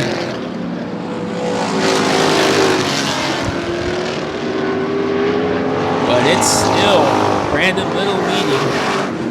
Lydell in second. Hector third. Hector fourth. All the way back is Scribner in fifth right now, trying to hold off Luke Klingenberg. Nice run for Scribner in the hobby stock, mind you. And notice that Scribner is up in front of Travis McKinney, who won the hobby stock race by quite a margin right now. Oh, Lydell just lost the motor in the 75. Caution is out. Terry Lydell, second place, goes up in smoke right at the finish line. Columbia Push Trucks heading out to check the racing surface. Lydell does not make it back to the pits, comes to a stop up on the backstretch. Heavy smoke out of the 75. And they will check the surface for fluid. Gerard to a stop up as well up there right at the apex of 1 and 2.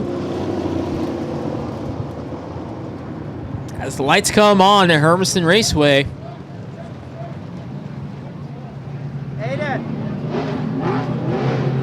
Columbia Push Trucks checking for fluid up there.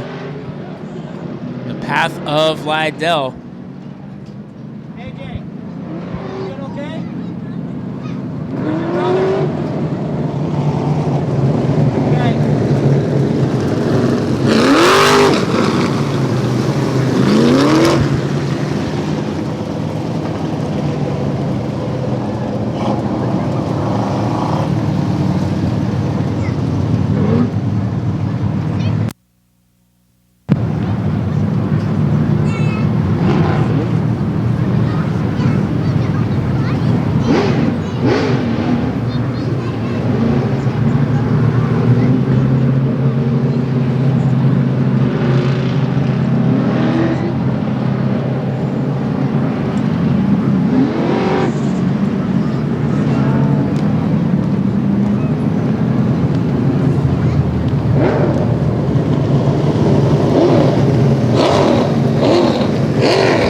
right, we're going red as there is fluid on the track from the 75 of Lydell. That's an unsettling sight. You see the father and son plotting right there. Second and third, plotting their next move. Brandon Little leading the way, has led every lap thus far. Bart Jr. in second, Bart Sr. in third. Billy Scribner will be fourth. Then it's the 248 cars, Klingenberg and McKinney. Gerard came to a stop under that caution. Got it back going. I think he was just pointing out to the officials where the fluid may have started. As we're under red here in this one. Track crew out cleaning it up. A chance for you to go up and get some hot chocolate. It's getting pretty chilly out there. And there's also chili at the grandstand. Concessions, Coca-Cola products, hamburgers, cheeseburgers, chicken strip baskets. If you're in the market for a more adult beverage to help keep you warm, the mountains are blue, ladies and gentlemen, down at the beer garden. But you got to be 21 years of age or over with a valid ID in order to make that particular purchase. Top 5, green flag.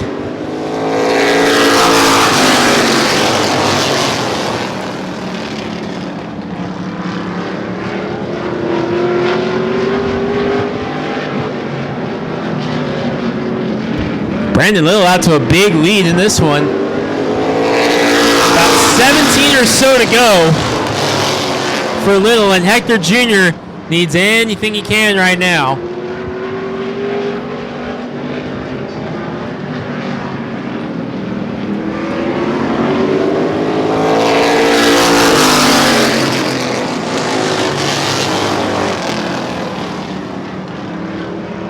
Junior trying to get up there with Brandon Little. And the 14. And Junior, he knows it's time to go now in the 82. He wants it.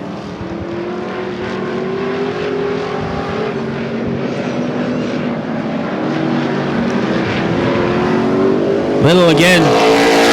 Protecting the bottom. He wants Junior to have to go high. You know, Junior's not afraid to go up there, but I don't think the car is happy up there tonight because he is really dedicated to being down on the bottom.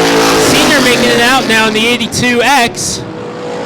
As we go to war again between Little and Hector.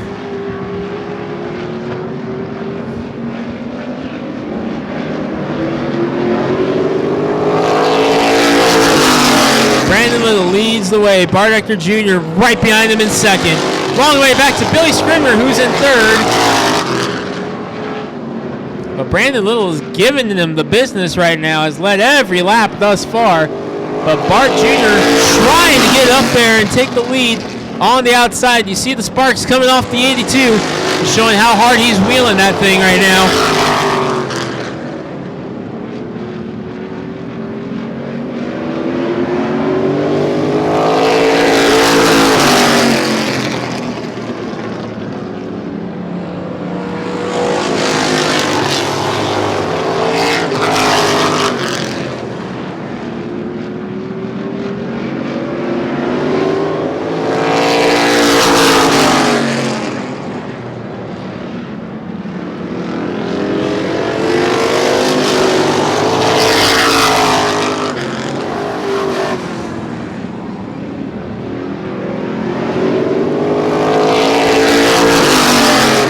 Boy, win or lose, Brandon Little is letting everybody know that he will be a force to be reckoned with in the street stock division come 2021 with this performance he is out here having right now in that number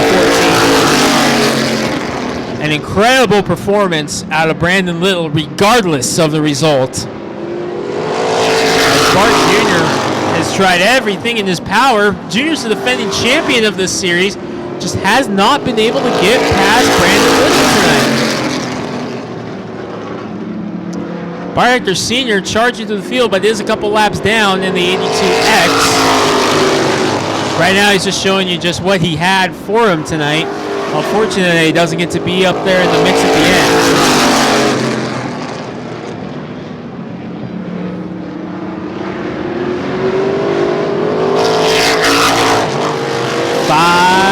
laps to go for Brandon Little.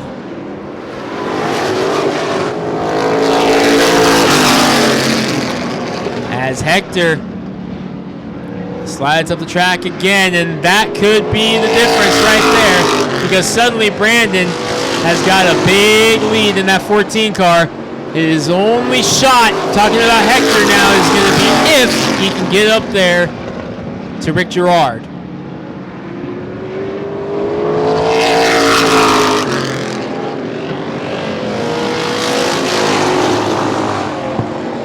Brandon Little is able to get around Girard before Junior can catch back up.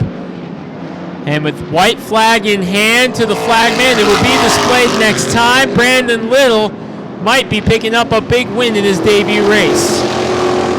White flag, 1 lap to go for Brandon Little. Hector Jr. giving it his all right now.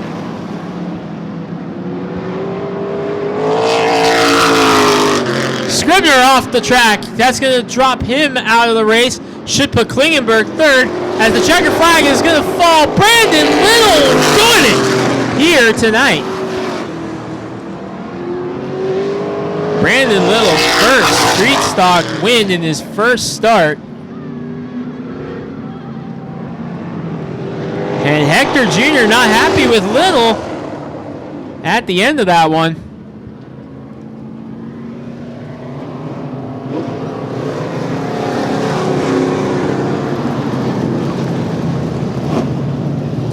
But he's going to park it.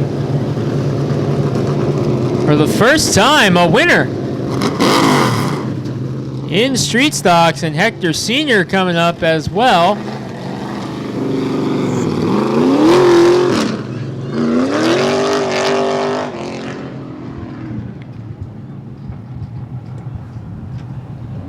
A winner for the first time in a street stock in his first career start in the street stocks, and led every single lap. You can't ask for a better debut than what that man just did. Brandon Little, your winner. Last year's mini stock champion here at this racetrack climbs into a street stock for the first time and gets it done.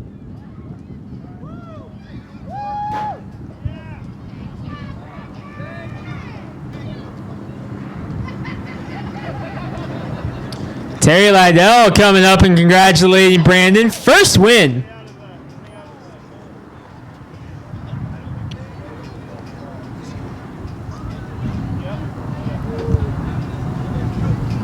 For Brandon Little, Caden Moran coming out of the Rogers Toyota truck. Again, an extra $200 to Brandon Little because Bill and Bonnie Kick and Ken Bonnie each put up $100 tonight.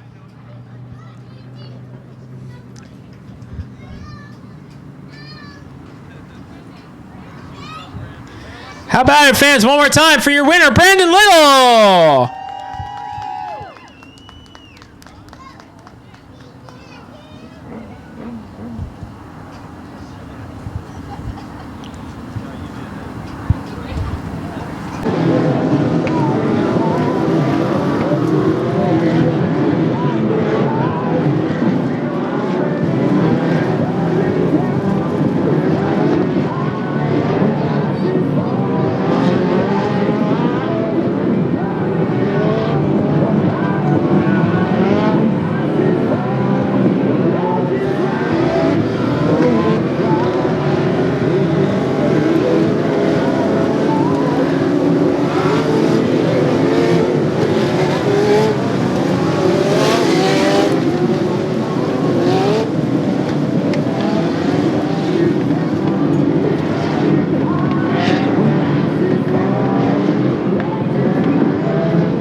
X Legends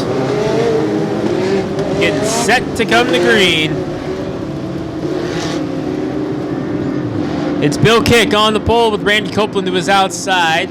Larry Badu, number 2. Jose Zamudio in second or fourth. Ben Matheson, we talked about him. Trace Thompson, the Tracer Missile. He has a win here. Chris Balanca has had a lot of speed all year long in that number 42. Corey Boyle, the 76. Keith Van Dyne driving for Nina Kick tonight. Dan Rogers in the 29.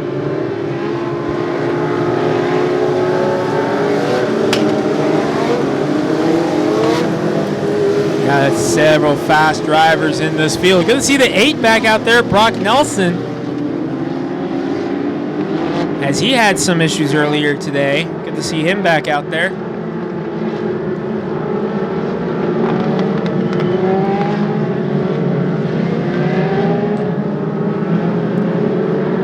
Keep your eyes on Brock Denny, the 64 out of Montana. State Line Speedway champion in these cars as we go green. And they are wobbling and weaving already. Here we go. Bill Kick out to the early lead. 18 Legends roar down the backstretch. Nothing like it here at Hermiston. This Kick is going to come by and lead lap number 1. One car way up the track. 29 Rogers. Oh, a giggle and a big wiggle and a giggle and a bubble and a jiggle out of the 76 of Boyle. He goes all the way to the back. As Copeland pushes up the track, that allows Thompson to get the 5th spot. Watch out for Balanca in the 42. He's already up to 4th. You got a trio of Brocks out there. The McStunner, Brock McDonough, Brock Ali, Brock Denny, and Brock Nelson. We need a nickname.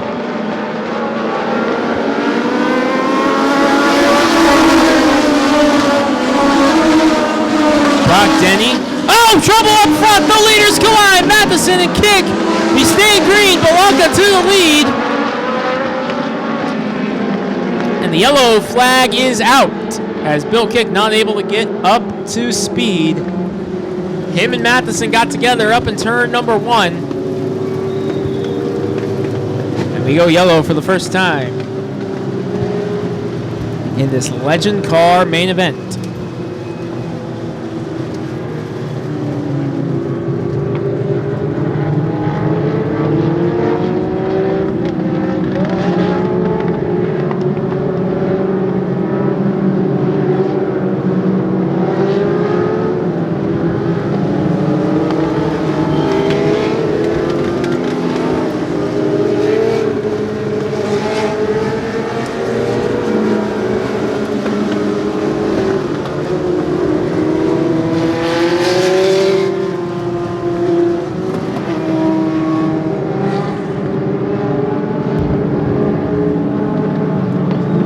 So it's Balanca, Zamudio, Thompson, Badu, Copeland, Van Dyne, Denny, McStunner, Nelson, all 3 Brocks right here. Coming through to a green. Balanca and Zamudio, your front row. We're racing.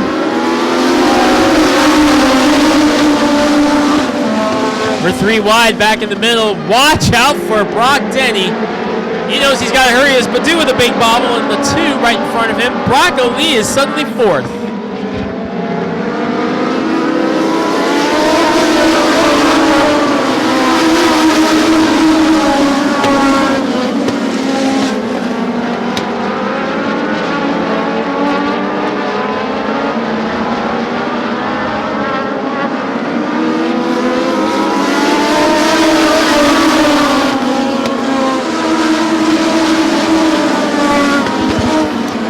Balanca leads the way, but Brock Denny is to 3rd as he gets around the Kobe Bryant tribute of Jose Zamudio, now setting his sights on the Tracer Missile.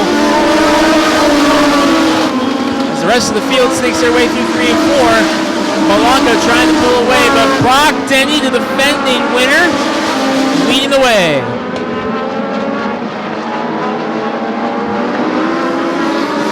Ooh, big slide out of Thompson there right in front of Denny.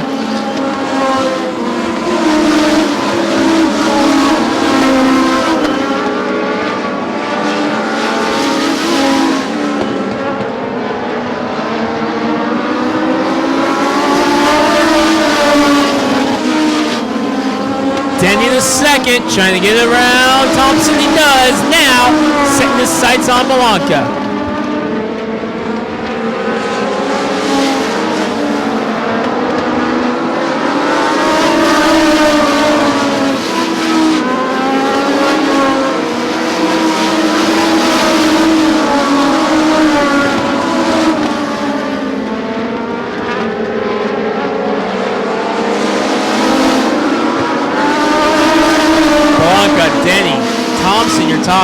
right now.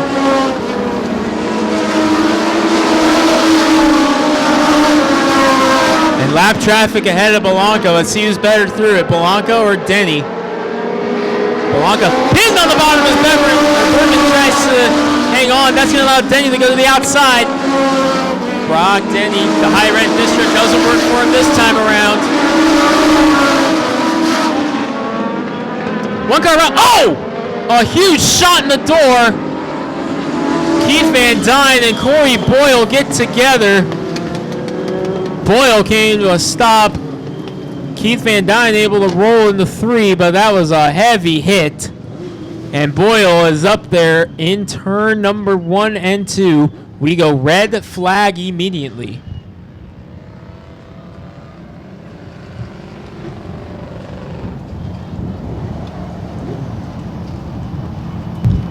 Safety crew going to check on Boyle.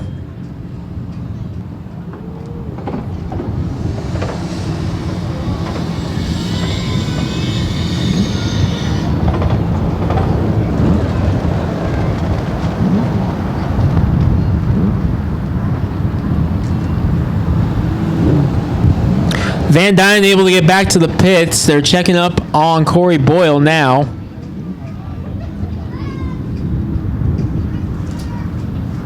See the doors open, that's a good sign.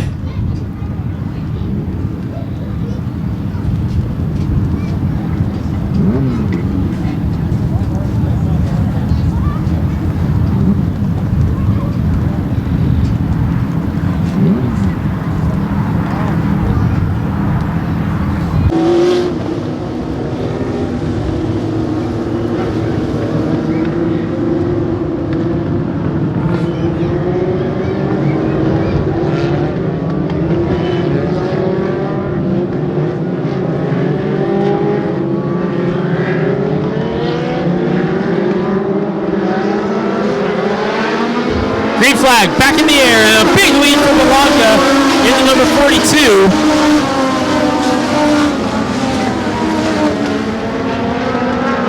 Belanca, big lead over Brock Denny in the 64. Thompson in 3rd. Trying to get up there, Zamudio. Hanging back and forth, nice run for Jose. The Kobe tribute. But look at Brock Denny trying to get a run on Belanca. To the inside goes Denny. Almost has the door shut on him. Battle contact, bobble, weeble. Belanca holds on, but Denny not going away. And Denny gets the lead. No, Belanca holds off in the 64. Or holds off the 64 for the time being. Belanca trying to get his first win at Hermiston. Denny looking for back-to-back and to stay unbeaten at this track as Bill Kick goes around on the front stretch. And the caution's out. Nope, we stay green. Caution is rescinded. And Denny going back to work now on Belanca once again.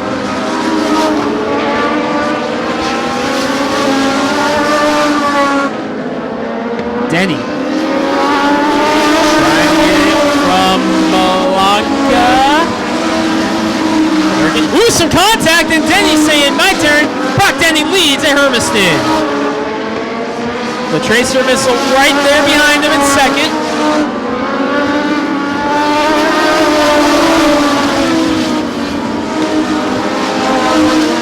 It's Denny, Belanca, Thompson, Zamudio, your top 4. Then you look at Brock Nelson up to 5th after everything that's happened for him. That's a good move there. Brock Denny out to the lead in the 64. Heavy lap traffic though. First up is Wharton in the 34. Denny makes quick work of him. Next up is Bervin.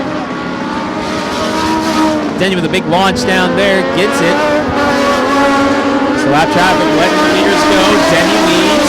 Belanca 2nd.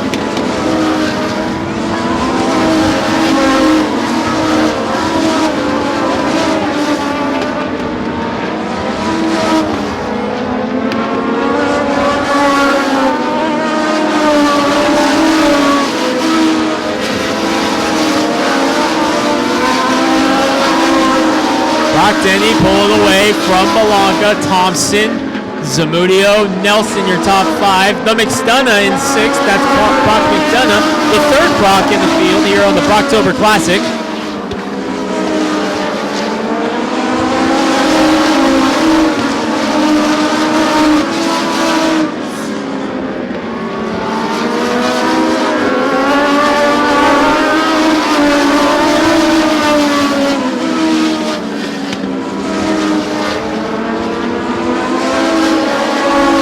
Brock Denny coming up on lap traffic right now with Chris Belanca, the 42.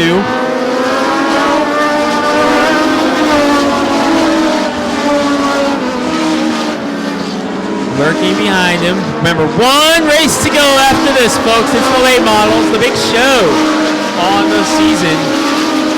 And for the final time in 2021, we'll go racing at Hermiston. For the final time until 2021, we will go racing at Hermiston.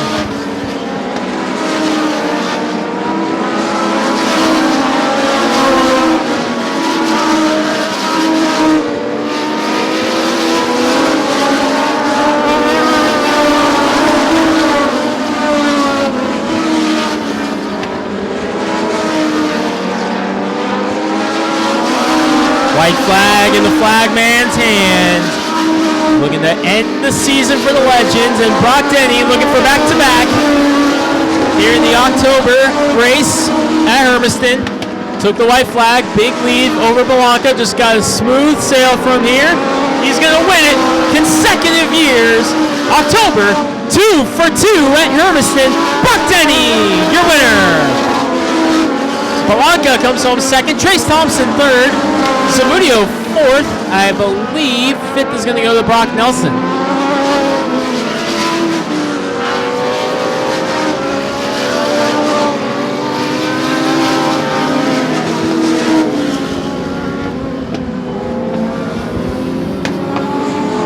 Back to back for Brock Denny here at the Hermiston Raceway.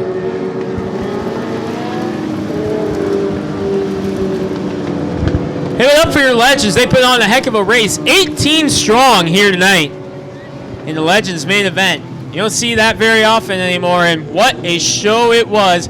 And there is your winner out of Montana, Brock Denny. Long haul. Gets it done.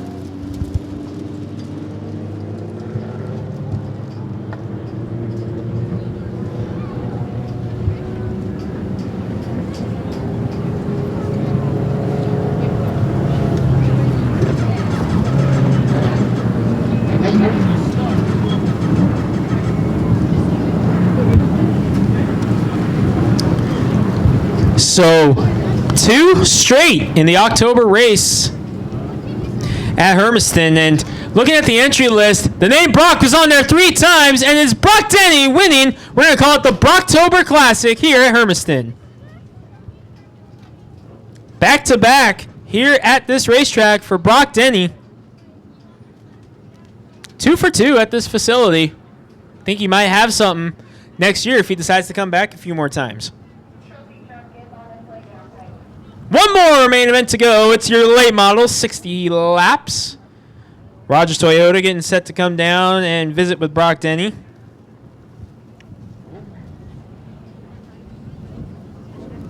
After a resounding win in the Legends.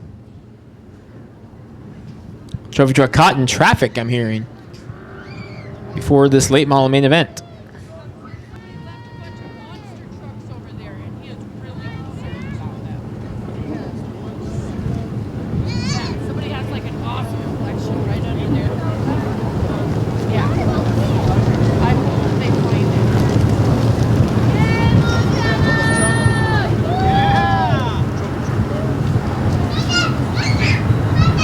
Well, Brock Denny down there in Victory Lane. Trophy Queen Kaden Moran joining Greg Walden down there. Brock Denny picks up an extra $200, courtesy of Bill and Bonnie Kick. They put up $100, and Ken Bonnie put up $100 as well. $200 extra for Montana's Brock Denny, your winner, State Line Speedway champion, and now back-to-back wins in the October race at Hermiston. Attaboy, Bakali.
60 laps to distance. No time limit on this one. We're going to see this one to the end. 60 laps for your late models. Oh, we did just put a 50-minute time limit. That's the word from the tower as of now. 50-minute time limit on this one, or 60 laps.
All right, race fans, this is it, the final race of the season. They're backing them down, one to green.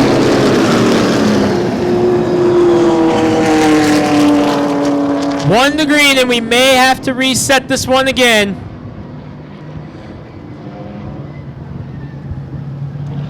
They gather them up, race fans, as they come through 3 and 4. One to green at the line for Andy Brown in the 11. And they were ready to go, but the spotters telling them, hey, no, one to green at the line. We're going to try it one more time. And we're going to go yellow to get them all settled back down.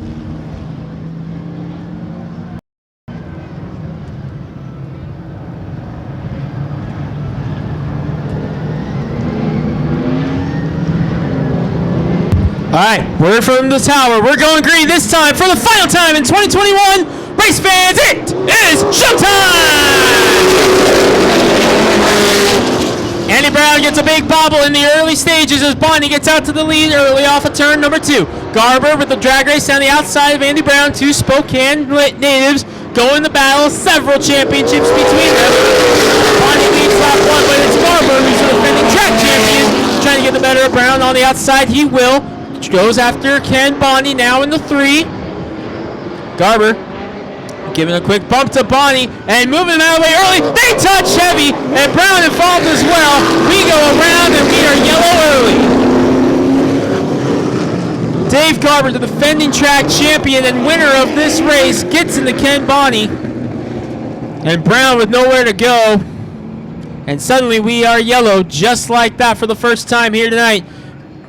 And Ken Bonnie going back through the field right now.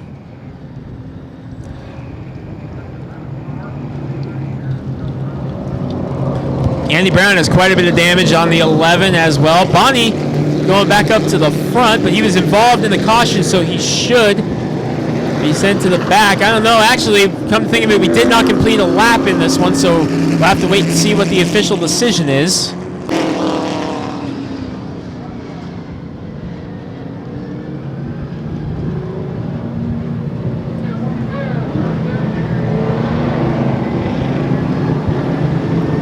Denton. Winterberg now up to second. That's Dale Winterberg in the 70. Tom Abercrombie, Scott Graff, Chad Ayers, Kalen Jeffrey, Cromwell, Cody Cromwell, and then Ken Bonney, Dave Garber, Andy Brown.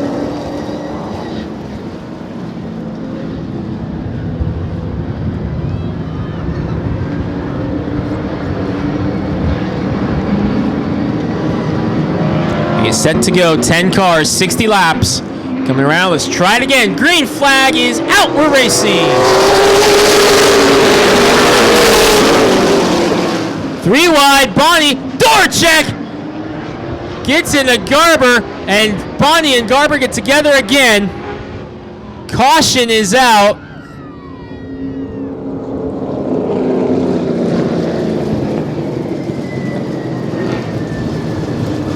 Ken Bonney gets going again, and Dave Garber is not happy with Ken Bonney.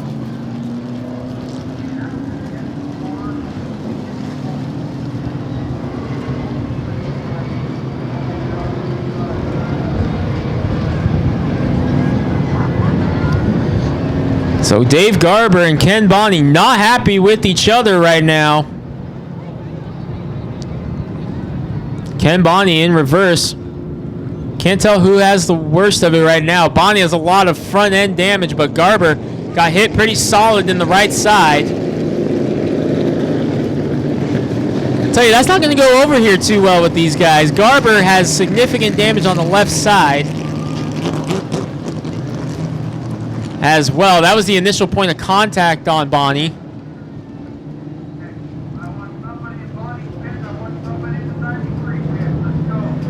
And they are moving towards the pits now. Garber going to get damage assessed. Bonnie pulling on the pit road as well. Cody Cromwell got a piece of that as well in the 777.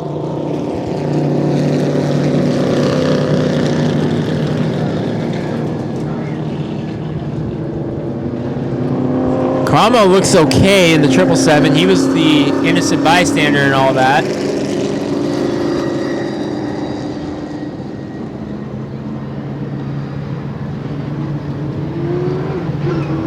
All right, so Cody Denton, Dale Wennerberg, Tom Abercrombie, Scott Graff, Chad Ayers, Cody Cromwell, Andy Brown, Kalen Jeffrey are the 8 cars that remain.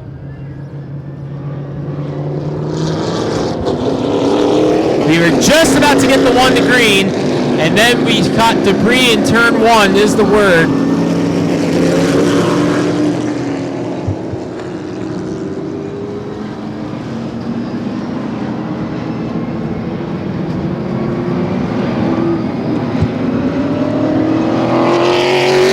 Dave Garber's making it back out into 93. Looks like he's going to be able to continue, but a lot of damage on that 93. He's going to have his work cut out for him. Fortunately, he's got a long way to go, 60 laps.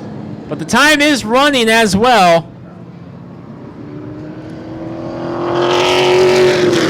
All told, the 93 doesn't look too bad right now. Garber looks to be in pretty good condition, considering he just got in 2 incidents.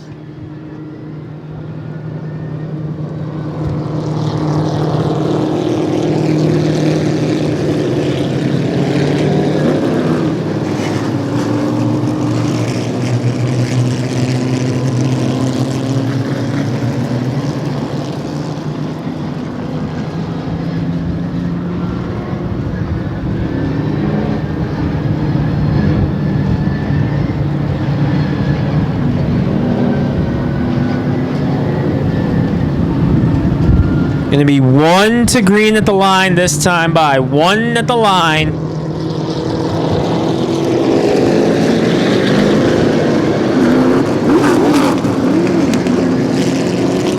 One at the line for the late models.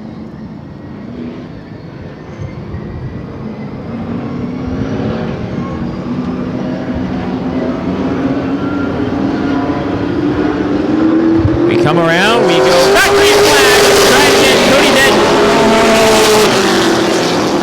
Denton leading the way early with Dale Wennerberg. Right behind him in second, Tom Abercrombie third. Graf, Ayers, your top 5 as they battle it out. Garber begins his charge back up, tries to get around Brownbaugh.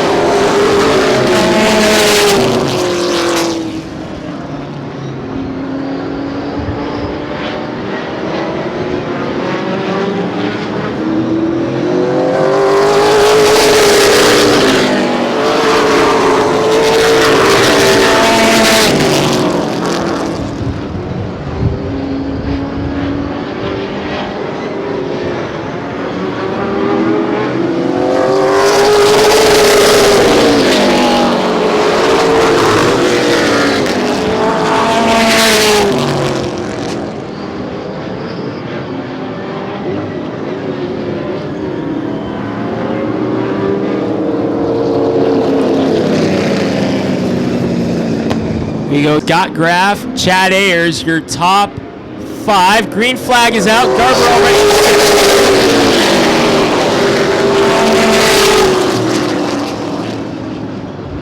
Dave Garber to the inside of Ayers for 5th as Wennerberg goes for the lead.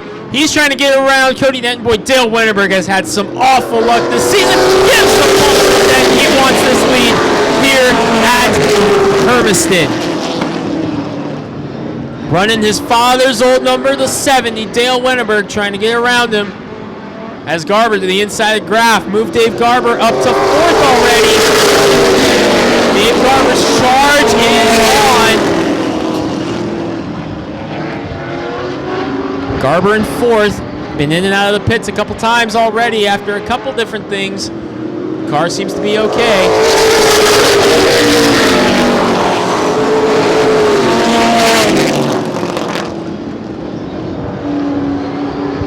Garber to the inside now of Abercrombie as Wennerberg leads. Dale Wennerberg has had such bad luck all season long. He's trying to get out of here clean, and if he can do it with a win, it would be the ideal finish to that season. That car has been upside down. That car has been thrashed on countless times, but he got a couple pulls in this car as well this year. Season started off so strong for Wennerberg, but it is just been terrible luck after terrible luck for Wennerberg, leading the way right now, but Garber to 3rd as he gets around Abercrombie. Andy Brown also charging his way through the field to the 11th.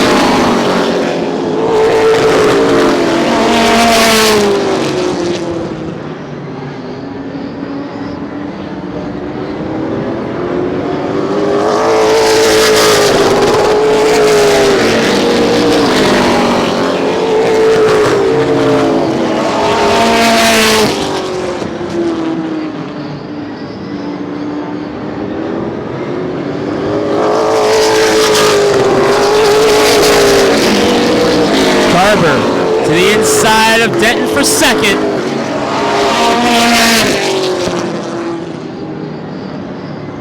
As he gets around, trying to get 2nd place.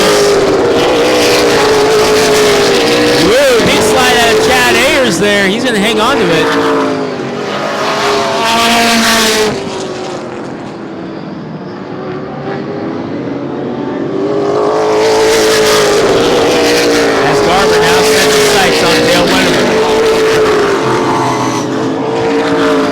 Wennerberg leads. Garber, Denton, Abercrombie, Brown, your top 5 as Andy Brown gets now past Chad Ayers.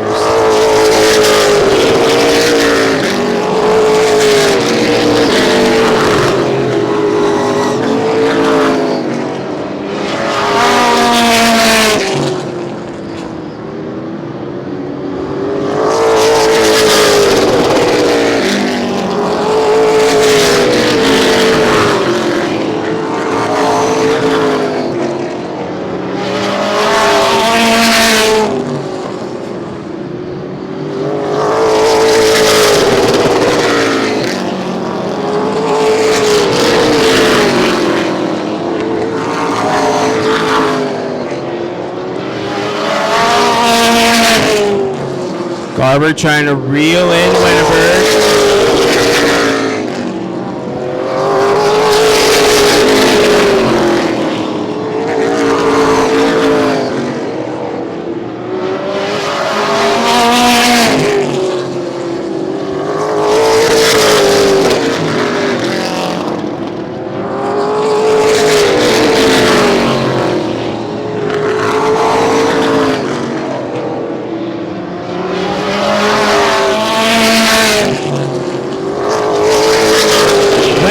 Garber in second. Andy Brown closing in now on Abercrombie as the field begins to space out. The only battle is for fourth between Abercrombie in the 7 and Brown the 11.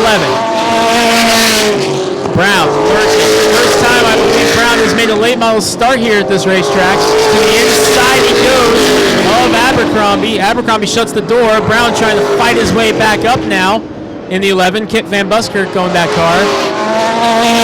As Brown now moves to fourth.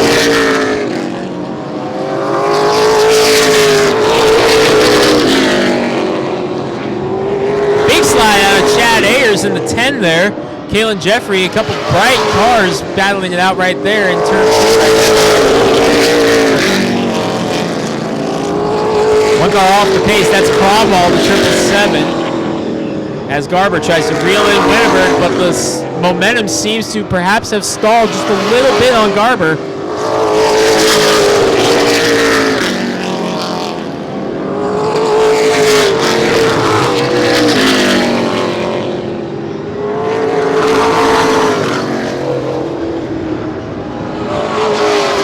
Look at the line Garber's running. Garber trying the higher line. We don't see this very often out of Garber. Not as noticeable there in turn 1 and 2, but watch him in turn 3.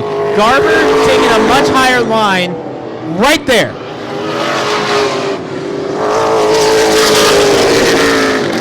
The momentum is picking back up. Winterberg's seeing what Garber was doing, and he's trying that out for himself right now in the 70, but Garber closing in. There you see Winterberg trying that high line there as Garber switches back down to the bottom. So, looks like it seems to be switching back and forth. Looks like your car's good up top for a few laps before you got to switch back down to the bottom. Let's see what Garber does this time. This time they both hang on the bottom. Off the pace is Chad Ayers in the 10. As Garber has caught Winterberg. Ayers stays out on the track. He'll stay high to let the leaders pass. Winterberg bobbles a little bit there in turn 3. Dale Winterberg, a little bit of a bobble, gets the lead back. Or keeps the lead, I should say, as Garber gets around Ayers as well. Meanwhile, Andy Brown for third in the 11. Going after Denton. He's right up on the back. Try the high line. Brown might be seeing what Garber and Winterberg are trying out up there. And he's thinking, I'm going to try it out for myself. Brown, no stranger to wins in this style of car. A former champion of this style of race car is Andy Brown. Winterberg still looking for that first late model victory. But a big slide into turn number 1 is not going to help his cause. And Garber's right there lurking, the defending track champion and winner of this race. Boy, much like what we saw earlier tonight in the street stocks, the defending series champion is lurking on a driver who was looking for his first win as the caution is out. Cody Denton around in the number 47 was in 4th when that happened. So we're under caution.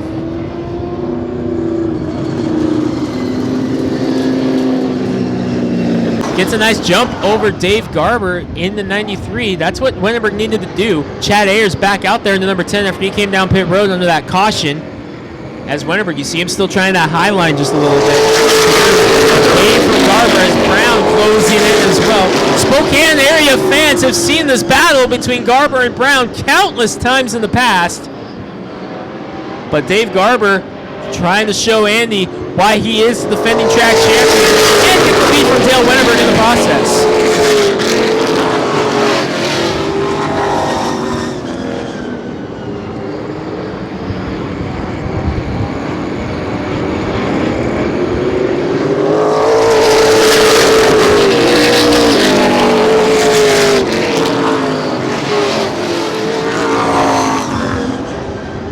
Garber lurking on Winterberg right now, taking a peek to the bottom, but Winterberg shuts the door as Garber had to a little bit. Winterberg was able to get back down in front of him. Laps continue to wind away, but Garber right there lurking with Winterberg. Dale Winterberg still looking for that first late model win. Two of the best from Spokane behind him is Garber. Just a slight tap just to let him know he's there. And Garber now trying to size him up. Going to the bottom. Winterberg shuts the door. And that's going to allow Brown to come up into this as well. Andy Brown in the 11 wants a piece of it. He wants a win in Hermiston. Flames shooting out of the 70 now of Dale Winterberg. Going to the high side is Garber. Garber might try the outside. We saw him testing the waters there earlier today. Here he is trying to make a move up there, but Winterberg's going to shut the door as Garber also has to contend with Brown. And Abercrombie's not letting this end either. All right, now what's Garber do? He tried the outside, didn't work, was able to get to the door, but not able to punt or capitalize. We'll try it again. This time he's going to work on the inside. Winterberg leads the way, shuts the door just a little bit.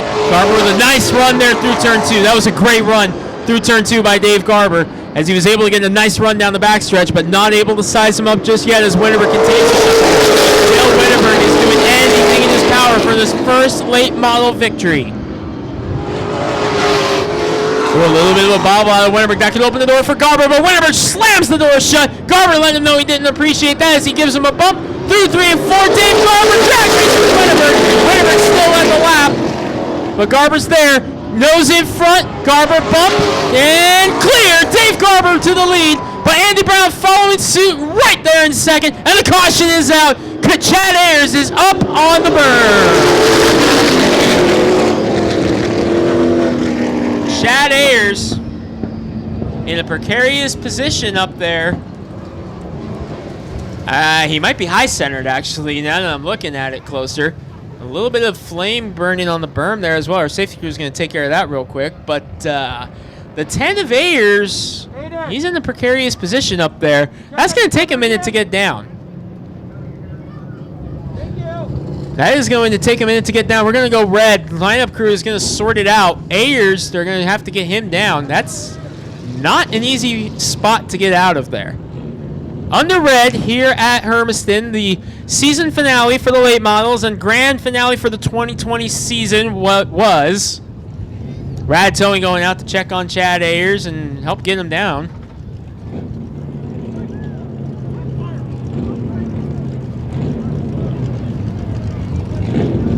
Under red here for the final time. Gonna do last call at anything. Last chance as we're under red. Closing stages here at Hermiston.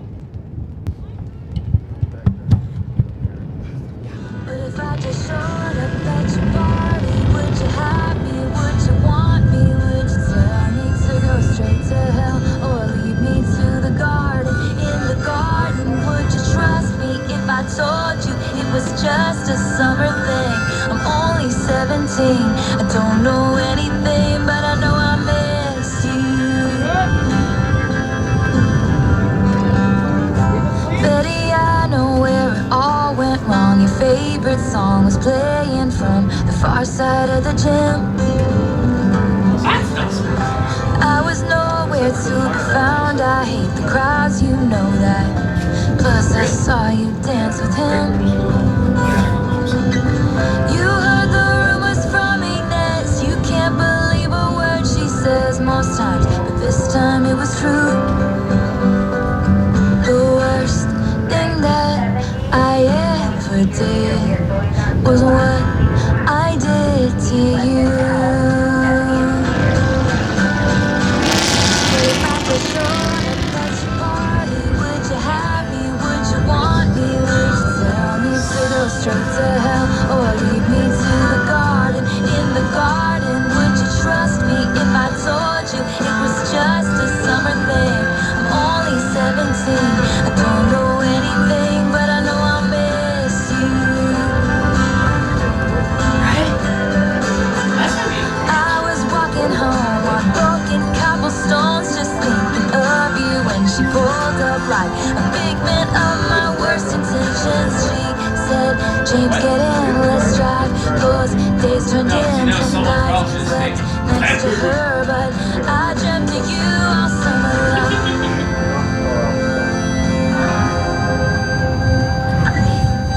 Betty, I'm here on your doorstep, and I planned it out for weeks now, but it's finally sinking in.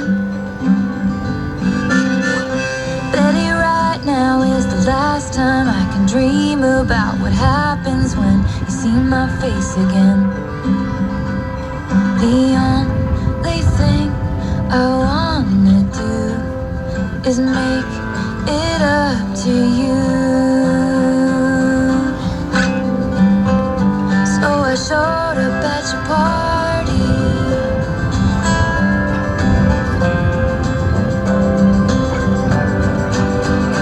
Yeah, I showed up at your party. Will you have me? Will you love me? Will you kiss me on the porch in front of all your stupid friends? If you kiss me, will it be just like I dreamed it? Will it patch your broken wings? I'm only 17. I don't know anything, but I know I miss you. Standing in your cardigan, kissing in my car again. Stopped at a street light, you know I miss you. Taylor Swift falls 2 and lands at number 33 with her latest, Betty. And that brings us to the number 32 song, one that was performed during the halftime show at an NFL Sunday Night Football game last year. It's Parmalee and Blanco Brown with Just the Way. I love you just the way God made you, girl. He don't make mistakes. What you call your imperfections, I call beautiful, babe. Tell 'em, Blanc. The way your hair's in a mess in the morning when you open your eyes. The way it never goes by when you say that you'll be ready in 5. The little devil on the side of the smile when you're laughing at a movie that you've seen about 1,000 times. You know, girl, that I can't lie. I love you just the way God made you, girl. He don't make mistakes. What you call your imperfections, I call beautiful, babe. So let my eyes be your mirror, and you're bound to see it too. 'Cause I was made for loving just the way God made me. Well, folks, we were trying out some valet parking here at the racetrack this year, but unfortunately, I think we're going to have to reassess the location of where we parked the cars as they got Ayers off on the berm. There's 17 laps to go, or 20 minutes at this moment, whichever comes first. Remember, the running clock is still in effect here. The word from the tower, we're going back to the last completed lap, so Dale Winterberg in the 70 will re-inherit the lead, as he was the leader the last completed green flag lap. Garber had gotten the pass, but the caution came out just as that happened. So Winterberg was first to the line after that. Brown will be third, then Abercrombie, Denton in the 47, and Jeffrey and Graff. That still needs to be determined back there. As Denton had spun out, we got to wait for the official word on that. Hey, Chad Ayers is going to drive it away, folks. Give him a hand.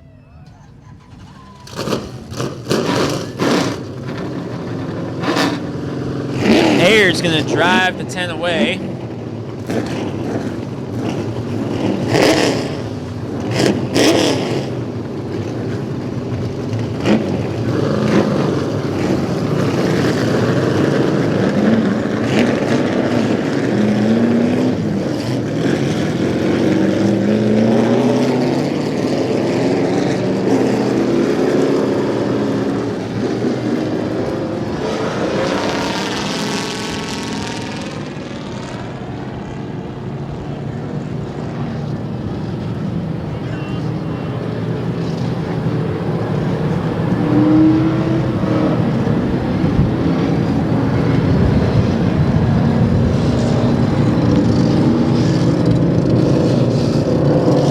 All right, 1 degree to the line. Shootout time here at Hermiston to crown a winner.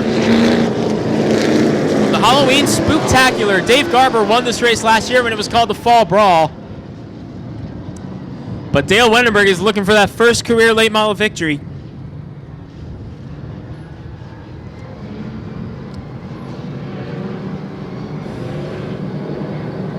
Ooh, contact between Abercrombie and Denton. That backs up the field a little bit. Scott Graff may have got the worst of that as the green flag falls. All right, Graff looks okay, so he's going to be able to go on. Thought I saw a little bit of damage on the left front there of Graff's car. Garber's going to have to do it again to try to get around Winterberg. We saw him trying out different stuff.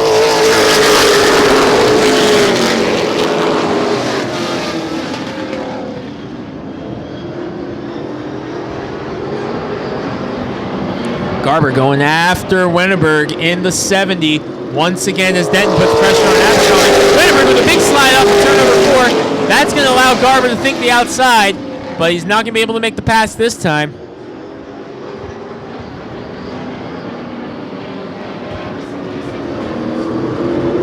Garber again lurking on Winterberg. Big slide out of Dale Winterberg. And the one who's going to benefit from that is Andy Brown, because he's right there in the catbird seat if something happens. Garber to the inside again. They touch again. There goes Brown to the outside, just like we just said. He's there to benefit if something happens. Well, something happened, and he got the run on the outside.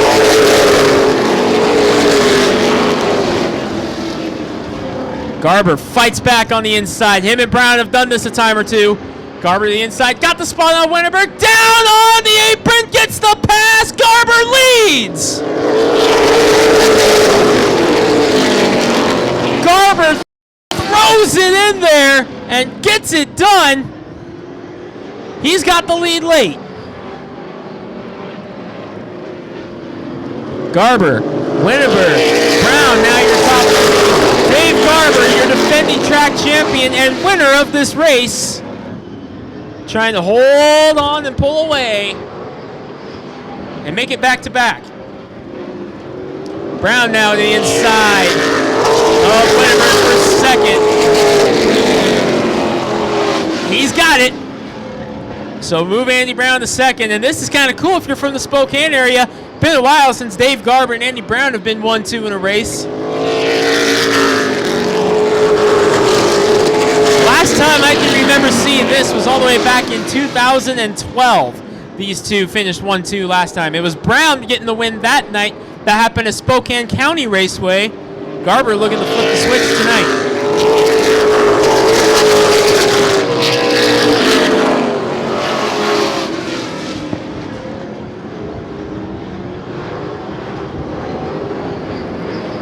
Dave Garber, defending track champion, leading the way.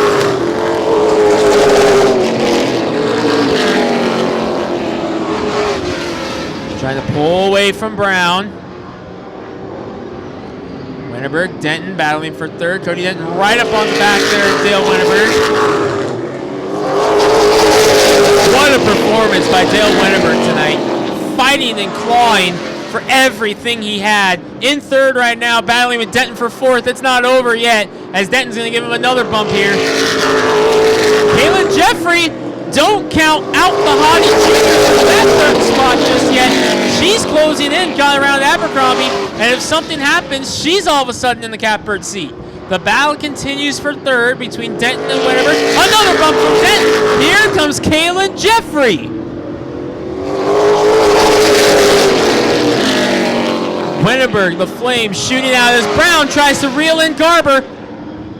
Three battles going on here, two battles going on. Garber and Brown heating up.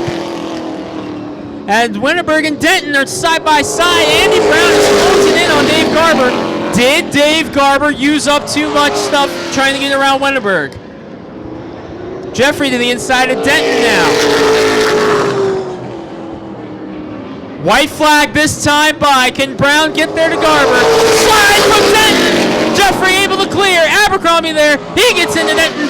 White flag this time by for Dave Garber, and Andy Brown is lurking. White flag, one to go. Winterberg trying to hold off Kaylin Jeffrey. Can she get him? To the inside goes Jeffrey. Winterberg shuts the door. They're all down on the apron. Dave Garber's going to come by and win back-to-back here in the October race in Hermiston. It's on for third. Winterberg and Jeffrey battling side. Give it to Winterberg. He's going to hold on. Dale Winterberg gets third, but back-to-back wins in the October Classic here at Hermiston under two different names.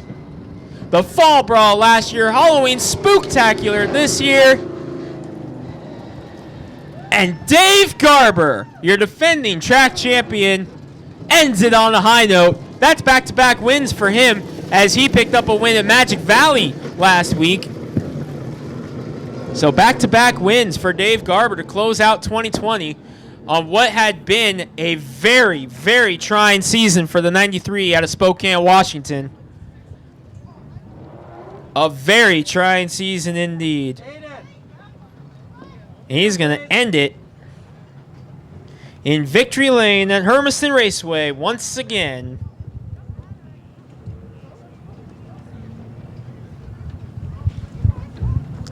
Taking the safety gear off, a lot of safety gear here for these late models. He's out of the car. Your winner, Dave Garber.